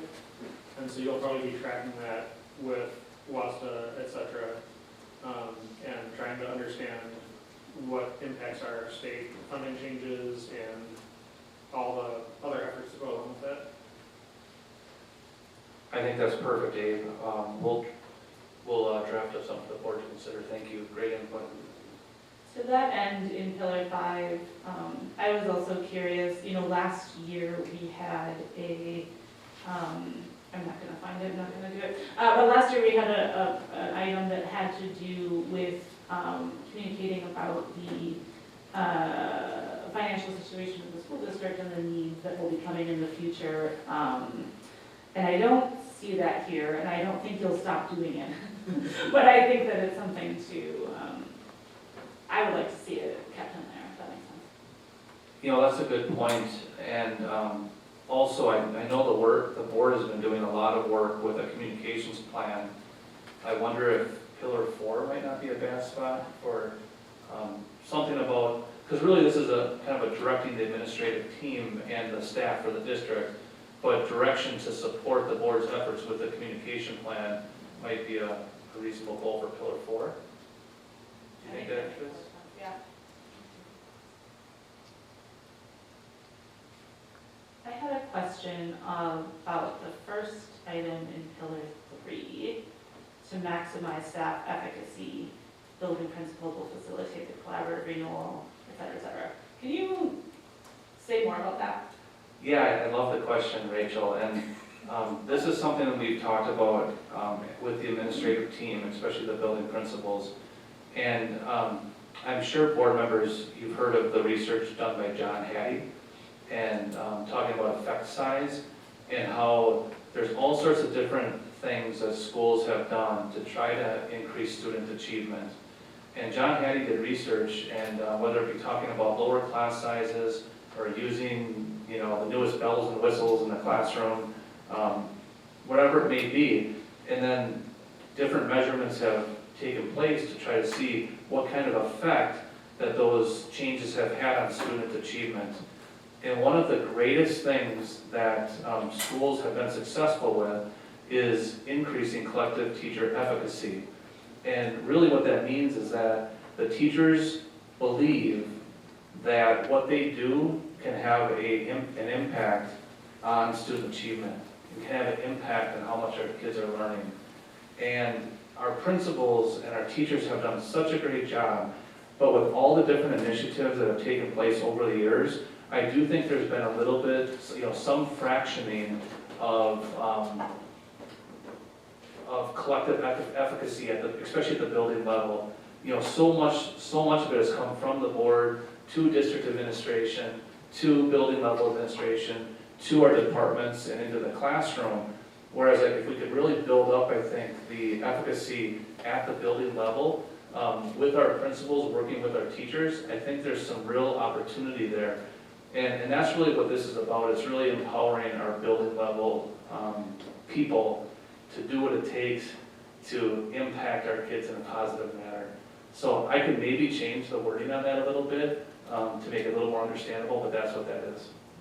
Thank you, I'm glad I asked. I think that's a really great initiative. In terms of tweaking the wording, you use the term collective efficacy, which is not in here, and I wonder if that would be helpful. So say, to maximize collective efficacy rather than staff efficacy, because the way I read it at first kind of sounded like individual staff members' efficacy, and that's not what you're talking about. No, and I think I will work with the principals to see maybe with the same meaning behind it, is there a way to make it more understandable? I will say that what Hattie's terminology says is collective teacher efficacy. And I think it's so important to include more than just our teachers. That's why I changed teacher to staff. But I did miss the collective piece, and I think that needs to be in there. I don't need to micromanage your wording. No, I appreciate it. I think that's a fantastic idea, and it actually now sort of obviates the next question I was going to ask, but I'll just say it anyway, because another thing I didn't see in here under Pillar 3 was, going back to our strategic plan, under engaging our staff, We really talk about action plan items, about, amplifying two-way communication, increasing staff collaboration, cultivating a supportive working environment. I actually think that effort could potentially really have a huge impact under that, under those goals under Pillar 3. So, makes a lot of sense. Just to be clear, are you talking about the ones that are already there or adding something else? Yeah, so sorry.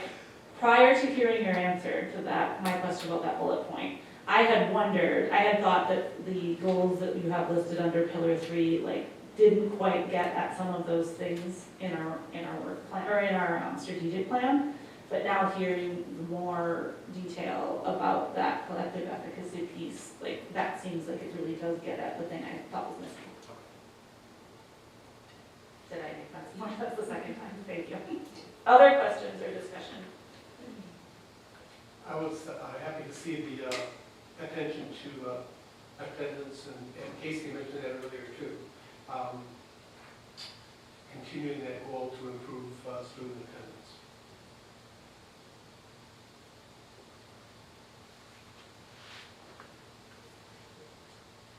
And this is, so you have mentioned, I see somebody caught a misspelling of building principles.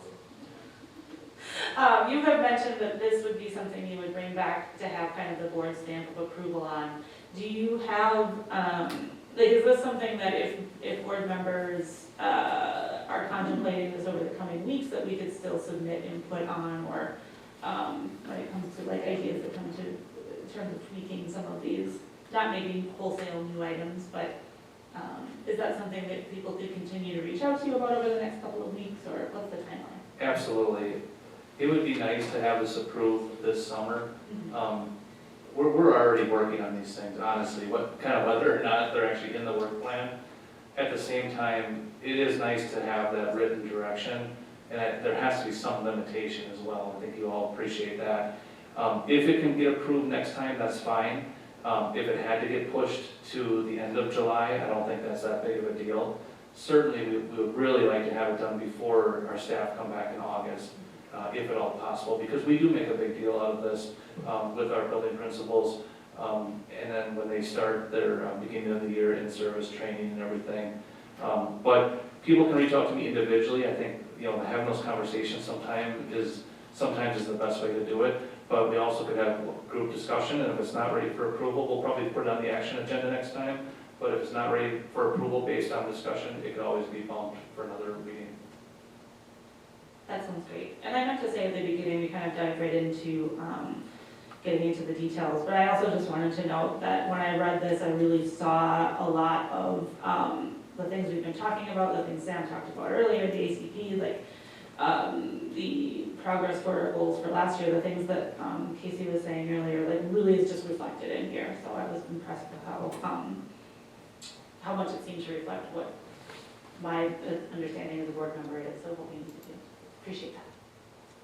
And thank you. I agree. I think it's a good mix of stuff that has already been initiated but needs to be continued, and then also new initiatives. I think it's a good mix of that. And then I think the suggestions that I wrote down about the state budget work, supporting the communications plan, and then updating that collective advocacy, I think those are 3 really good suggestions. I also concur. I have a question. In Pillar 3, I apologize if I missed it because I stepped out for a second, but the comprehensive 3-year PD needs assessment, I'm curious what that looks like, and like the 75% staff response rate, I'm curious about that too, because our collecting opinions rate tends to be quite lower. So I'm just curious what that kind of looks like. Yep, and I can jump in with this one.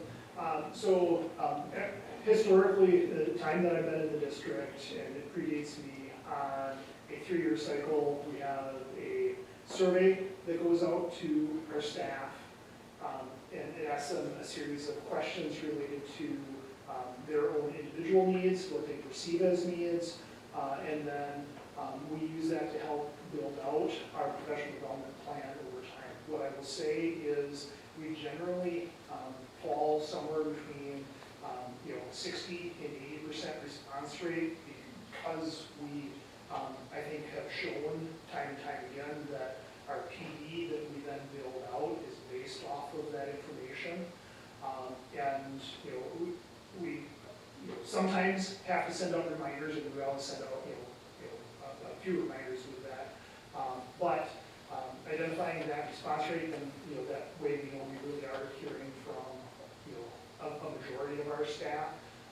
One of the things that we try really hard to do when we push that survey out, we then also take a look at our other data that's available to see, do we have an alignment between what our student academic data is telling us and our behavioral data is telling us, and what our staff are also saying that they see as needs to determine where some of those pieces fit.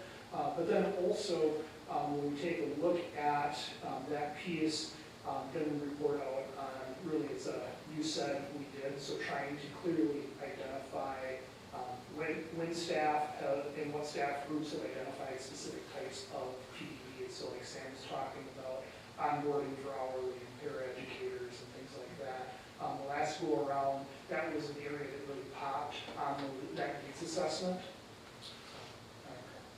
Cool, thank you. And Brian, what's the typical response rate? It's not 75%.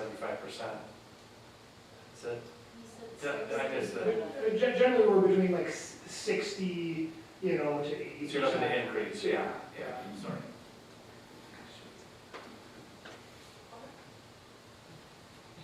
I don't know, this is Brian or Joe now, whoever wants to. I am curious to know, so is this the same 3-year cycle we've been doing, or is it something new? So it's the same cycle. Is there anything changing about it? Because we didn't have very great results about exit surveys on PD and how it's going in the district. So I'm wondering if we're thinking about doing something different that we haven't done before so that we can plan differently. So as far as doing the comprehensive needs, the PD needs assessment, that's a 3-year cycle. But then when we also do the staff engagement survey, that's one of the areas where we also draw that satisfaction with PD. So we couple those together, and that happens on a different cycle. But to Michelle's point, and I understand what you're saying, Michelle, what are we going to do different to be more effective with PD? Because this needs assessment hasn't served us as well as it could. I would say that one, increasing the response rate, that would be one thing, but perhaps we need to go back to the drawing board a little bit before the next meeting and see how else we can improve this to make it better. I'm thinking maybe something completely different, and I don't have a suggestion for you, so it's not like I know the answer. I just think there's got to be something we can do differently than we have in the past, and I'm concerned if we don't, because that was a big need that we heard from our staff. I don't have it in front of me, but now that Michelle says this, I do remember that the PD satisfaction was one of the lower scores we had on the staff survey last fall, right? Yep, that's correct. And one of the things that we did as follow-up with that was we hosted a series of building listening sessions specific on professional development. So, as we're talking, and I think Joe's point of, what are some things that we'll do differently, to come back and take a look at that, really digging into what some of that initial feedback was and looking at the types of questions that we ask on our needs assessment survey for staff to determine whether or not we're really getting to the heart of what it is that staff were saying they were looking for. Would that potentially include, you talk about this, so this item says a comprehensive 3-year professional development needs assessment. And that typically that is mostly done through a survey, right? Would it make sense to also consider including things like maybe a focus group or listening sessions or things like that in addition to a survey? Yeah, that's what I'm talking about. We'll rework it a little bit. Which actually isn't necessarily contrary to what's already written here. Right. Can I throw one more thought out? I know everyone's trying, so that's not at all what I'm trying to say, but I'm just wondering if something, I'm gonna throw this out there, so just it's on your radar, but if there's something completely different that's not about a survey with staff.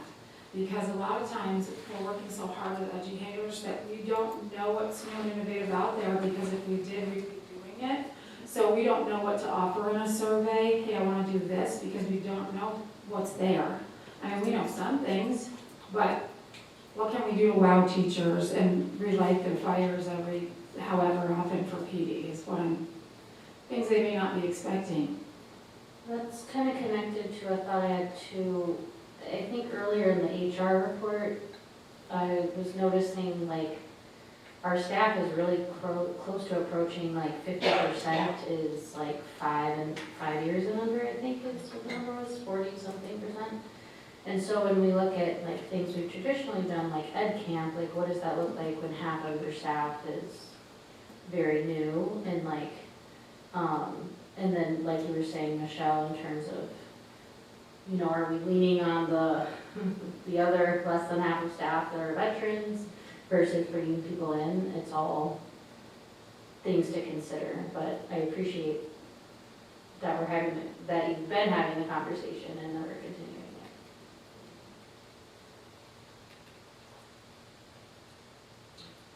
I'm going to reluctantly suggest an entirely new bullet point.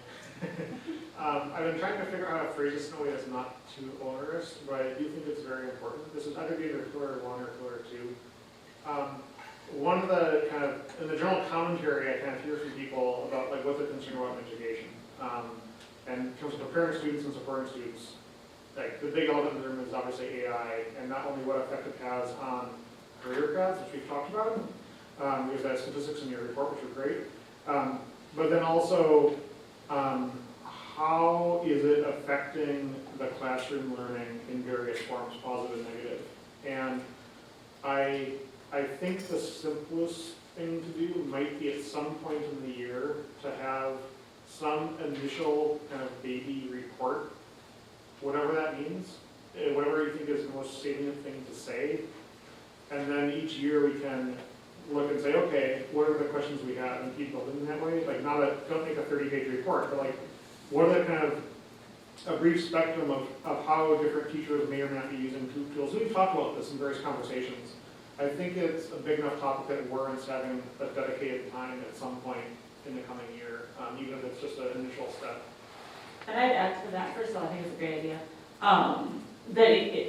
The idea of starting with like a baby report with some really just initial information that can build on, like that could even be in the beginning anecdotal. You know, I think it would be really helpful for us to hear things about like how is the social studies department using this, and what does one teacher have to say that's still like useful at this stage in the game.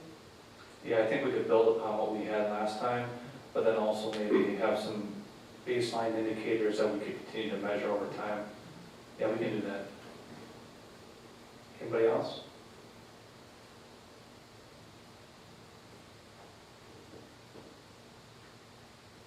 Excellent.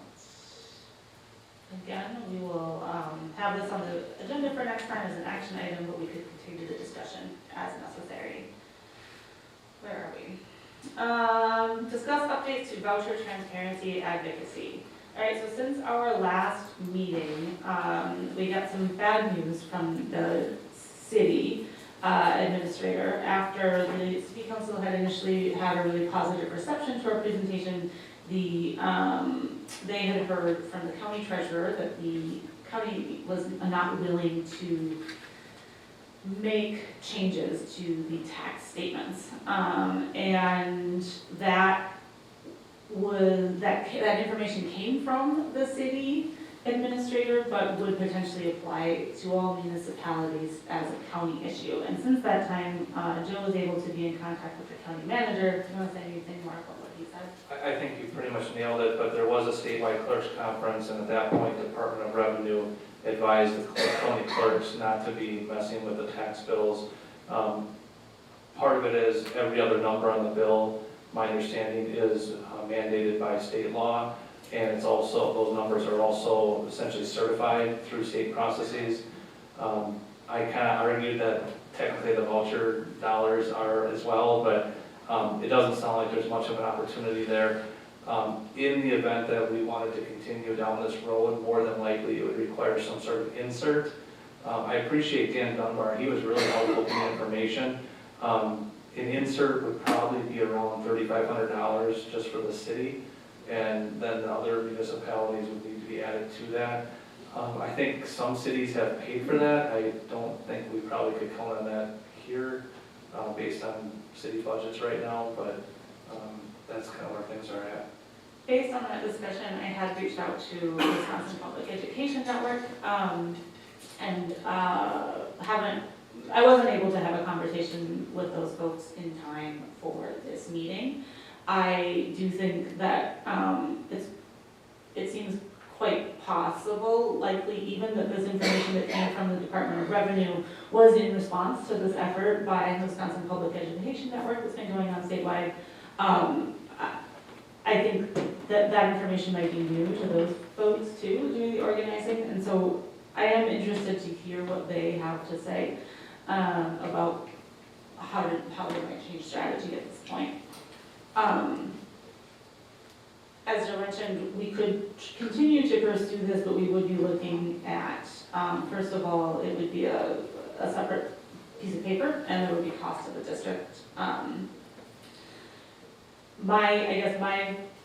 Well, I'm curious to hear what other people think. My suggestion, I think, would be to put this on pause until we get more information from WePen about what their kind of responses to this, and what they think their next steps are.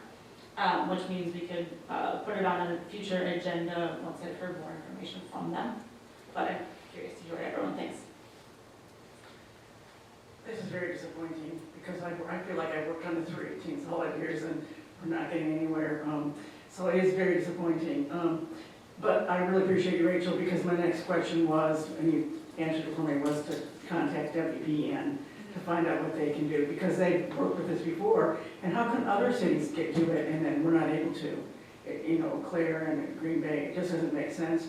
So I do hope that you find some good information for next steps. Yeah, so there's, just for some clarification, some of these cities have approved it for next year's tax bills, and those cities are also now hearing from their county managers, staff, treasurers, that they are not willing to do it. And now this is relatively, to me, new information, that is also coming as a directive or advice from the Department of Revenue, which I think makes things a little more complicated. I think there were actually only 1 or 2 cities that did get them on the tax bills for last year, and the other places where municipalities had agreed to do it, it was for this year. Thank you for the information, I didn't know that. Yeah. I thought maybe, you know, that other districts had a way in that we didn't, but if that's the case in the state, that's very unfortunate. I do think we are taking the same path that most of those other districts have taken, so I'm not sure that there's like another door. But again, like, I think we've actually had a staff retreat today, so I wasn't able to like get through to them before this meeting. And obviously, depending on what WePen advises, that could influence the board. Otherwise, the next agenda item about the board ad hoc communications committee, maybe the focus needs to shift more towards that in terms of the voucher transparency. That's exactly what I was going to say. Great minds. I was going to say we may have a topic for the first article. I was also going to make that point, but I also was curious. So if last I heard, we still had 2 township meetings. Have you canceled those, or what's the status? I have not canceled those yet. That's a good question.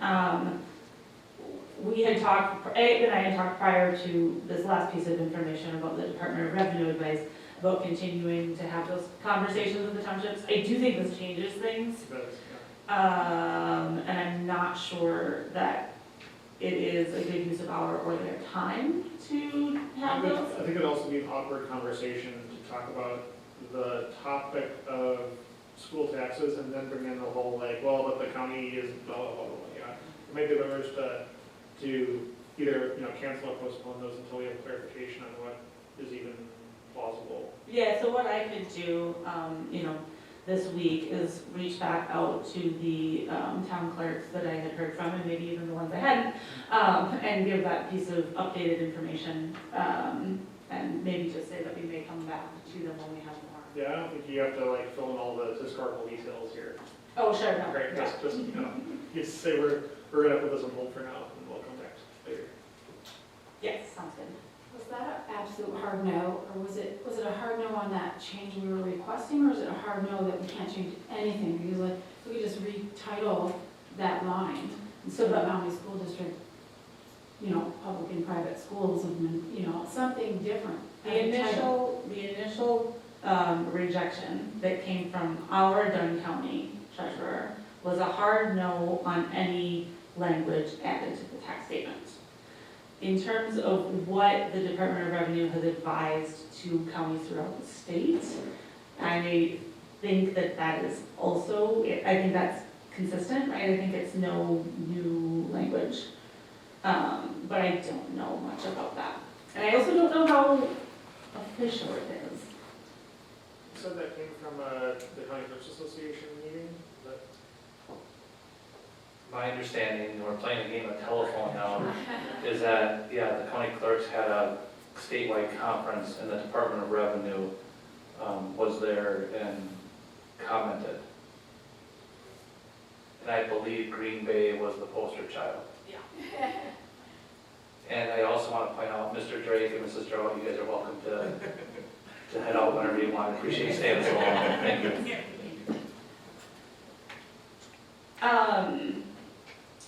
Any further questions or discussion on voucher transparency?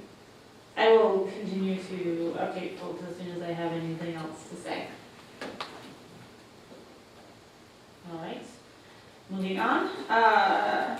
Dovetailing nicely, we have an update from our ad hoc committee for school advocacy communications. Okay, so Jay, Michelle, and I met and looked through the document and couldn't find any way to pare it down. Because we just think it's very, it's all inclusive, all of it goes together. It was hard to find something that, you know, to pare down. So our solution to that was to split off the community listening addendum because it is slightly different than the communication piece, to make our communication plan document a little bit shorter. Nothing has necessarily changed in it besides the split. So tonight we're just looking for feedback from the board. Do we want to keep the community listening sessions as a part of this because it is a heavier lift and more commitment? I would be happy to organize and take on that part with some help if that's something the board agrees is important. I personally think it is because it goes along with, you know, everything we've been trying to do as a board over the last couple of years with transparency and communication and being out in the community. So that's step one, we're looking for feedback from that.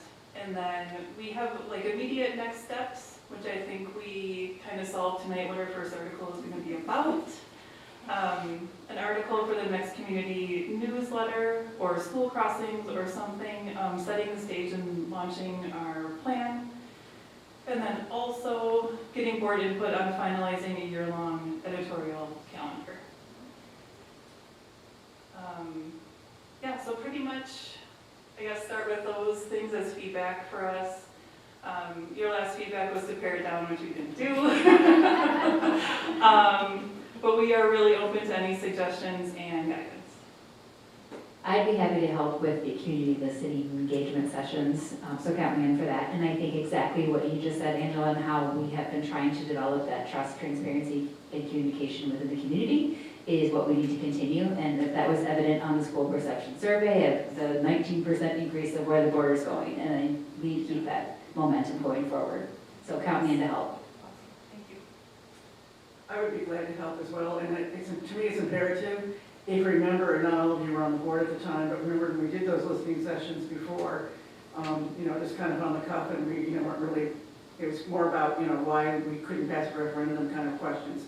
But I had heard so many cool things from people about those discussions and about being able to have people in the public place places and just talking about what was on their hearts and brains, whether we could solve the problem or not. It was just the idea that they were being able to be heard. And I just think it's very imperative. And to me, of course, I'm retired, so I have a little extra time on my hands sometimes, but, you know, I'd be willing to help out and, you know, be happy to work with that and be at some of those listening sessions if possible. I just wanted to express support for you not tearing down the plan. Because I think, you know, it is an overwhelming document, but I also think that I appreciate like thinking more about, you know, what are our immediate next steps? Here is a sample calendar. Here's where we're dividing off on the community listening sessions. I think that having this complete plan, this 8 or 9 pages or whatever it is, as like our kind of guiding document, while we tackle consumable pieces of it, and keep on track with that, like makes a lot of sense to me. So in your, I guess I'll let anyone else reflect if they have. Go ahead. I think it's a great plan and document that I'd be willing to help as needed. Yeah, thank you for the support for the community listening sessions. As we all know, you know, you can put as much information out there as possible, and getting people to read is sometimes hard.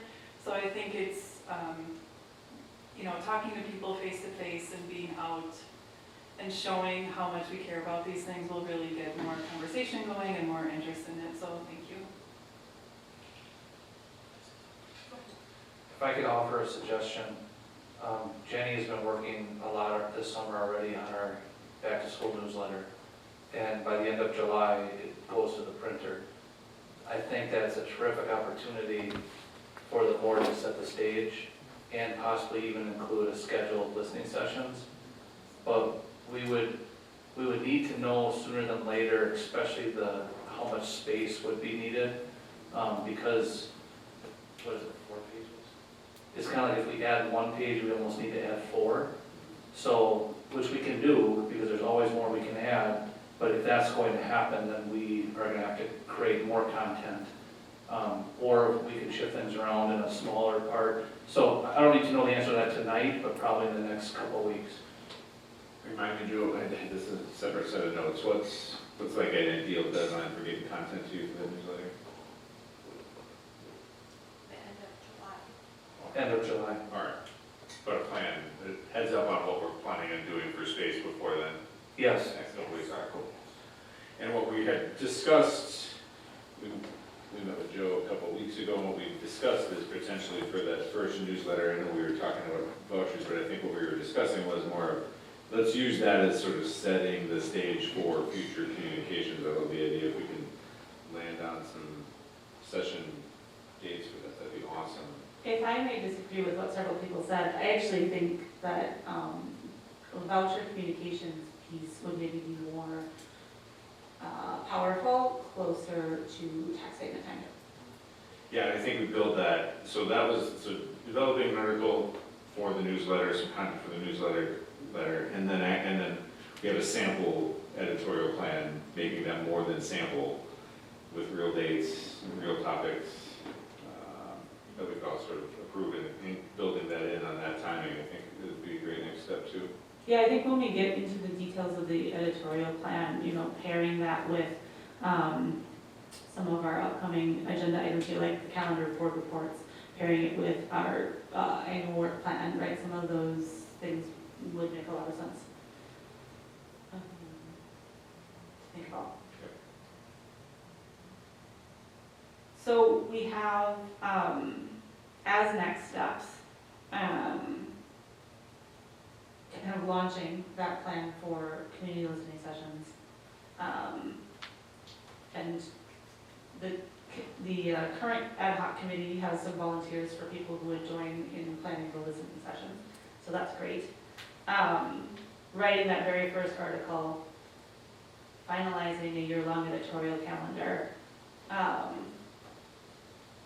Does the committee feel confident in those steps, or is this going to be more work than you thought you signed up for? Not quite yet. Okay. Great. Glad to hear that. Jojo. No, that's all what we had talked about last week. I think we already have unofficial assignments for that we can formalize real quick. So that won't be a problem. So our next board meeting is July 13th. Do you think by that point it might be possible to have, you know, kind of a sample article and maybe on the 13th identify a schedule of fall listings? You wouldn't need them for the whole year even, but maybe just some fall listening sessions that could be included in that newsletter. And maybe the board could review them the 13th, and then from there Jenny could add it to the newsletter. Yeah, I think for sure myself, Amy, and Emily can get dates together by then. So I'll take ownership of that part of it. Yeah, and I can draft up an article to circulate before that, to supplement that. I can help on that too, Angie, if you want another person. I definitely will help with listening sessions.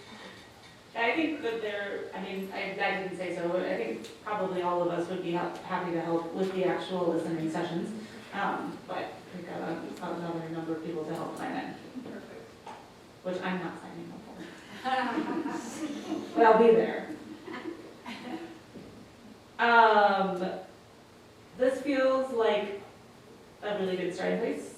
And again, I appreciate your willingness to, all three of you and everyone else who volunteered, willingness to do this. And we'll keep checking in about kind of workload on that. Any other discussion on the topic of the Committee for School Ethics Communications? Just good work, thanks. Yes.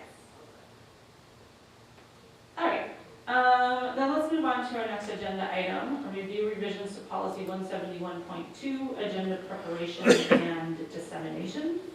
So we've got a sample here, and hopefully this is clear to folks. Like, the idea with all those X's is that Joe has written up some sample language, and we could talk about what that time frame might look like or what would go in there. Do you want to say anything more about that? Yeah, thanks, Rachel. I think I tried to take the discussion from the board, the last board meeting, and the discussion the board had. And basically what it is saying is we're going to try to put non-sensitive background out there before the meeting so that the public that come to the meeting can follow along.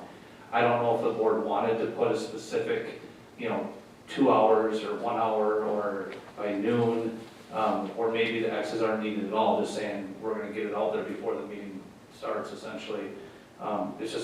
It's just the board directing me and Jenny what to do. So remembering back to our last meeting, we kind of ended, I think, if I may summarize whatever I think we were at, is the board was pretty generally supportive of having public access available to most of our kind of board docs, background docs that don't have sensitive information prior to those meetings. And we talked about a number of different timelines. And I guess with those X's here and the drafting of this policy change, right? I think there's an opportunity right now, if anyone has strong feelings or thoughts on, what would be an appropriate sort of window to put in there, a timeline, or to not have one at all, but simply to have them directed to be available before the meeting. Are there thoughts on that? My gut is to not have a specific time in order to give our admin flexibility. If we had a larger,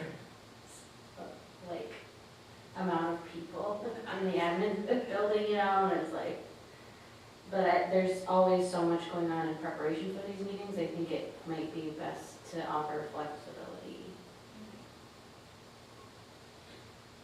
I know Jenny and I would really appreciate that. I can tell you that my intent would be to try to do it before lunch, the day of the meeting.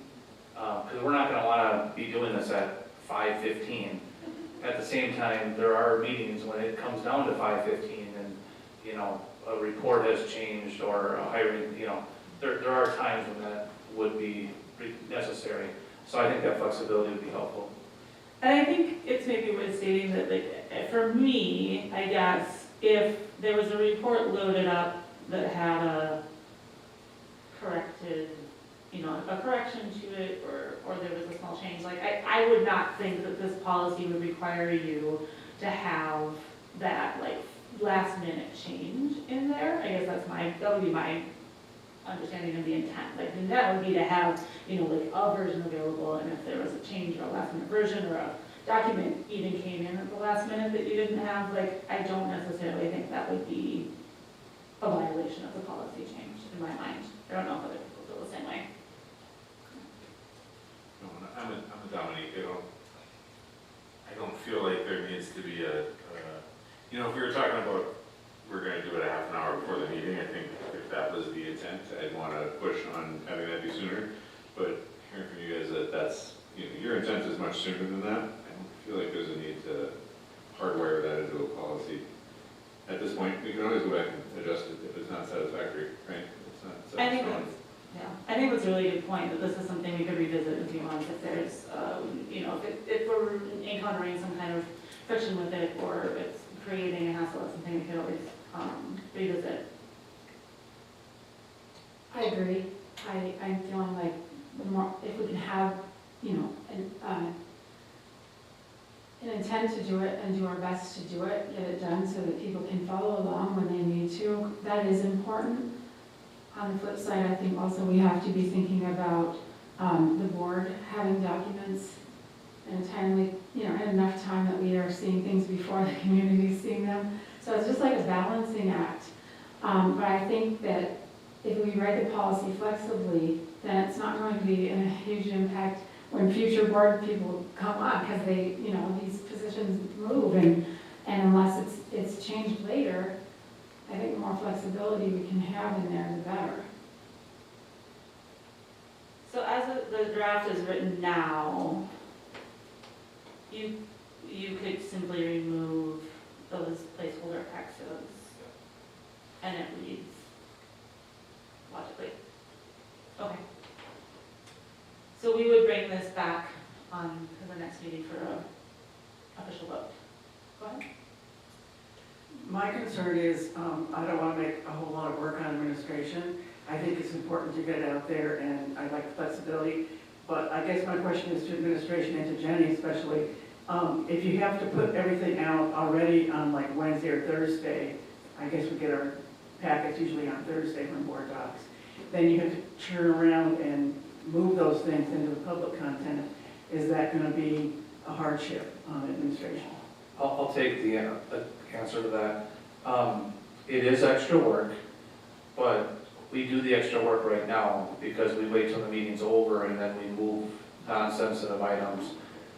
It is extra work, but Amy, I think it's worth it because I think the board should retain the board's privilege to have an opportunity to review the information before the public. And if we do it all at once on Thursday, the board would lose that privilege.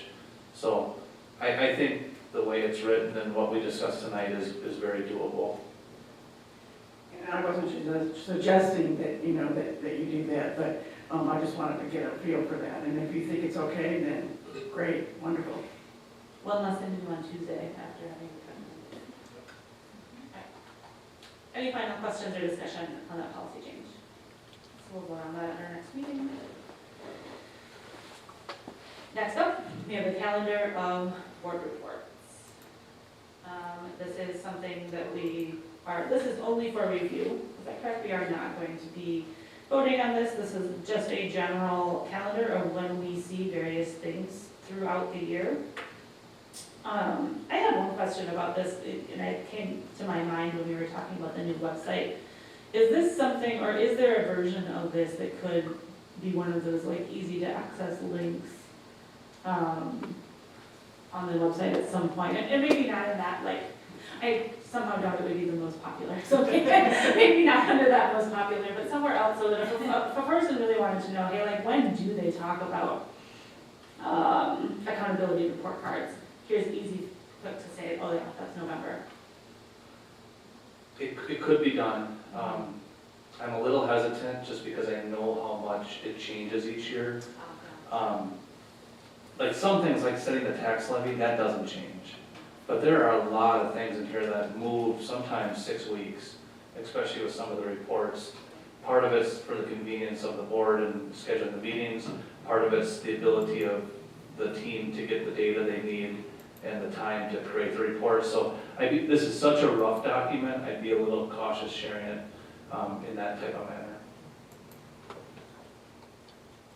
If we wanted to create a different document that's more locked in with less information, that maybe that's something we could do in the future, but not with this one. Yeah, I guess, excuse me, like if there was sort of a less specific version, right? November includes state accountability report cards, as an example. Because there's quite a bit of like specifics, even though we all kind of know that they move around. But sometimes that goes to December. Yeah, So, I know what you're saying. right, right. Any other questions or discussion on the calendar board reports? All right, easy peasy. Then we have review extracurricular staff contract requests, another informational report. Any questions or discussion on extracurricular staff contract requests? I would like just to point out, and I know we're getting long here, I really, really appreciate some of our staff members being willing to help out in short-term situations, and especially when we look at girls swimming. Our coach had resigned, she's moving out of the area, and our boys swimming coach is going to team up and do a co-coaching with our assistant girls coach. That's a great solution. Also, Lexi Hastings did a wonderful job as our girls tennis coach. That starts like in 5 weeks, and she had a great opportunity at UW Eau Claire, so we totally appreciate it and we're happy for her. But that put a huge dent into our coaching staff, and Bryce Suprai, our boys coach, who also coaches boys basketball, is willing to step up. Without these people stepping up, it's getting harder and harder to find good coaches. We would be really in a tough situation, so thank you so much to these people. Thank you for pointing that out. Any questions or discussion on the extracurricular staff contract requests? All right, so, I'm sorry, items related to next meeting dates, board committees and reports. I just lost board docs, I'm sorry. Did you have something you wanted to bring up? A couple things, Okay. and Katie might have to jump in too. But with our school district photos, in my 12 years, I don't think we've really like scheduled a board photo session. We have had board members sometimes get their photo taken. That and the staff here at the ASC, we would like to schedule a time because it's included with our regular school pictures agreement. It's not going to be an extra charge. We would like to schedule a time to have school board members to be able to stop in and have their picture taken at ASC. I know everyone's really busy, and we're thinking maybe before a board meeting, but maybe in Katie time period, like over the next 6 weeks maybe, or is it a month? I think 6 weeks max for going out. They want us to schedule before they obviously start taking all the back to school pictures that they contract with several districts for. So I would say early August at the latest. So our next 3 board meetings, if one of those 3 would work. Too bad we didn't have it tonight because everyone's here, and I know everyone has some traveling and things like that going on, but Jenny or I will work with the board to try to confirm a date in one of those next 3 board meeting nights to try to coincide that. Can anybody say right now if they're going to miss any of the upcoming board meetings? Which one? July 8th? July 13th. July 13th. I already talked to, Yeah. I've got a conflict on that. So I think we'll look at August. So August would be better for me, but Does anybody else have an issue with August 10th? So August 10th, thanks for doing that right now. I'd say it's just We're all here. So we'll book it for August 10th and probably a little early, so it goes done before the meeting. We'll double check with the company, but yeah, maybe 5 or 5:15, something like that. Excellent. All right, we have a closed session. One thing. Sorry. Yeah, so So I'm the representative on the Joint Review Board, and the Joint Review Board has a meeting on Wednesday, July 22nd at 11 a.m. I won't be able to make that meeting, so I let the Joint Review Board know that I either won't be there or we can send an alternate. So if anyone happens to be available on Wednesday, July 22nd at 11 a.m., usually these meetings are pretty short. I'm guessing roughly half an hour, maybe 40 minutes max. Where are they? They're at City Hall. Right over there. So, yeah, they're at City Hall, in the City Council chambers. Downtown, City Hall. Yeah, not only City Hall, yeah. Okay, well, because I know there's the Dunn County. Yeah, no, it's right here at City Hall, off of 9th and it's the annual meeting, so basically reviewing the TIDs that have been approved or changed in the last year. There won't be anything dramatic, but if anyone's curious about reviewing, the building and kind of city development plans, it's interesting to be there, so. Let me check my calendar and I'll get back to you. Rachel, I also, on the 14th of July, the Nap Village Board meets, and I've been put on the agenda to talk about the Pleasantdale School, which is a one-room schoolhouse that sits next to the Nap building, and what's going to happen to that school, and if anybody would like to join me at that meeting, that would be great. Or if you have any input, ideas of things that I should share or not share, you know, I think personally, you know, the building needs a lot of work. It's a great one-room schoolhouse. I've gone through it, and it's really impressive, but it needs some roof and a bunch of other work, and I don't know, in our budget, if we can afford to take care of a historical monument like that, you know, maybe that's not in our students' best interest. So that's why I asked Joe if it would be appropriate to talk to the Naps Village about maybe them taking over this historic site. And I have done a little bit of research to see what kind of help they could receive, grants and so on historical buildings. So I'm going to share that with them. So if they thinks that we shouldn't be getting rid of it and we should spend several $1,000s on fixing it, well, I guess we need to know that too. And we have one more school board meeting before the 14th, so bring your ideas. Yeah, so if anybody wants it on the agenda, you could let me or Rachel know, but this is something that Eric and I have been working with, and appreciate Dale's involvement, because it was donated to the district with the donation. This is years and years ago. With the donation, it was supposed to be upkept. I understand why it hasn't been upkept recently. So there's a whole mechanism in place where the district would offer it back. But I think Dale's idea of working with the village is a good one. But if anybody has any questions, we can report more on it at the next meeting. Thank you for bringing that up, and thank you for taking that on. So we have a closed session tonight, so I would like to propose we take a 5-minute recess and return to closed session. Thank you.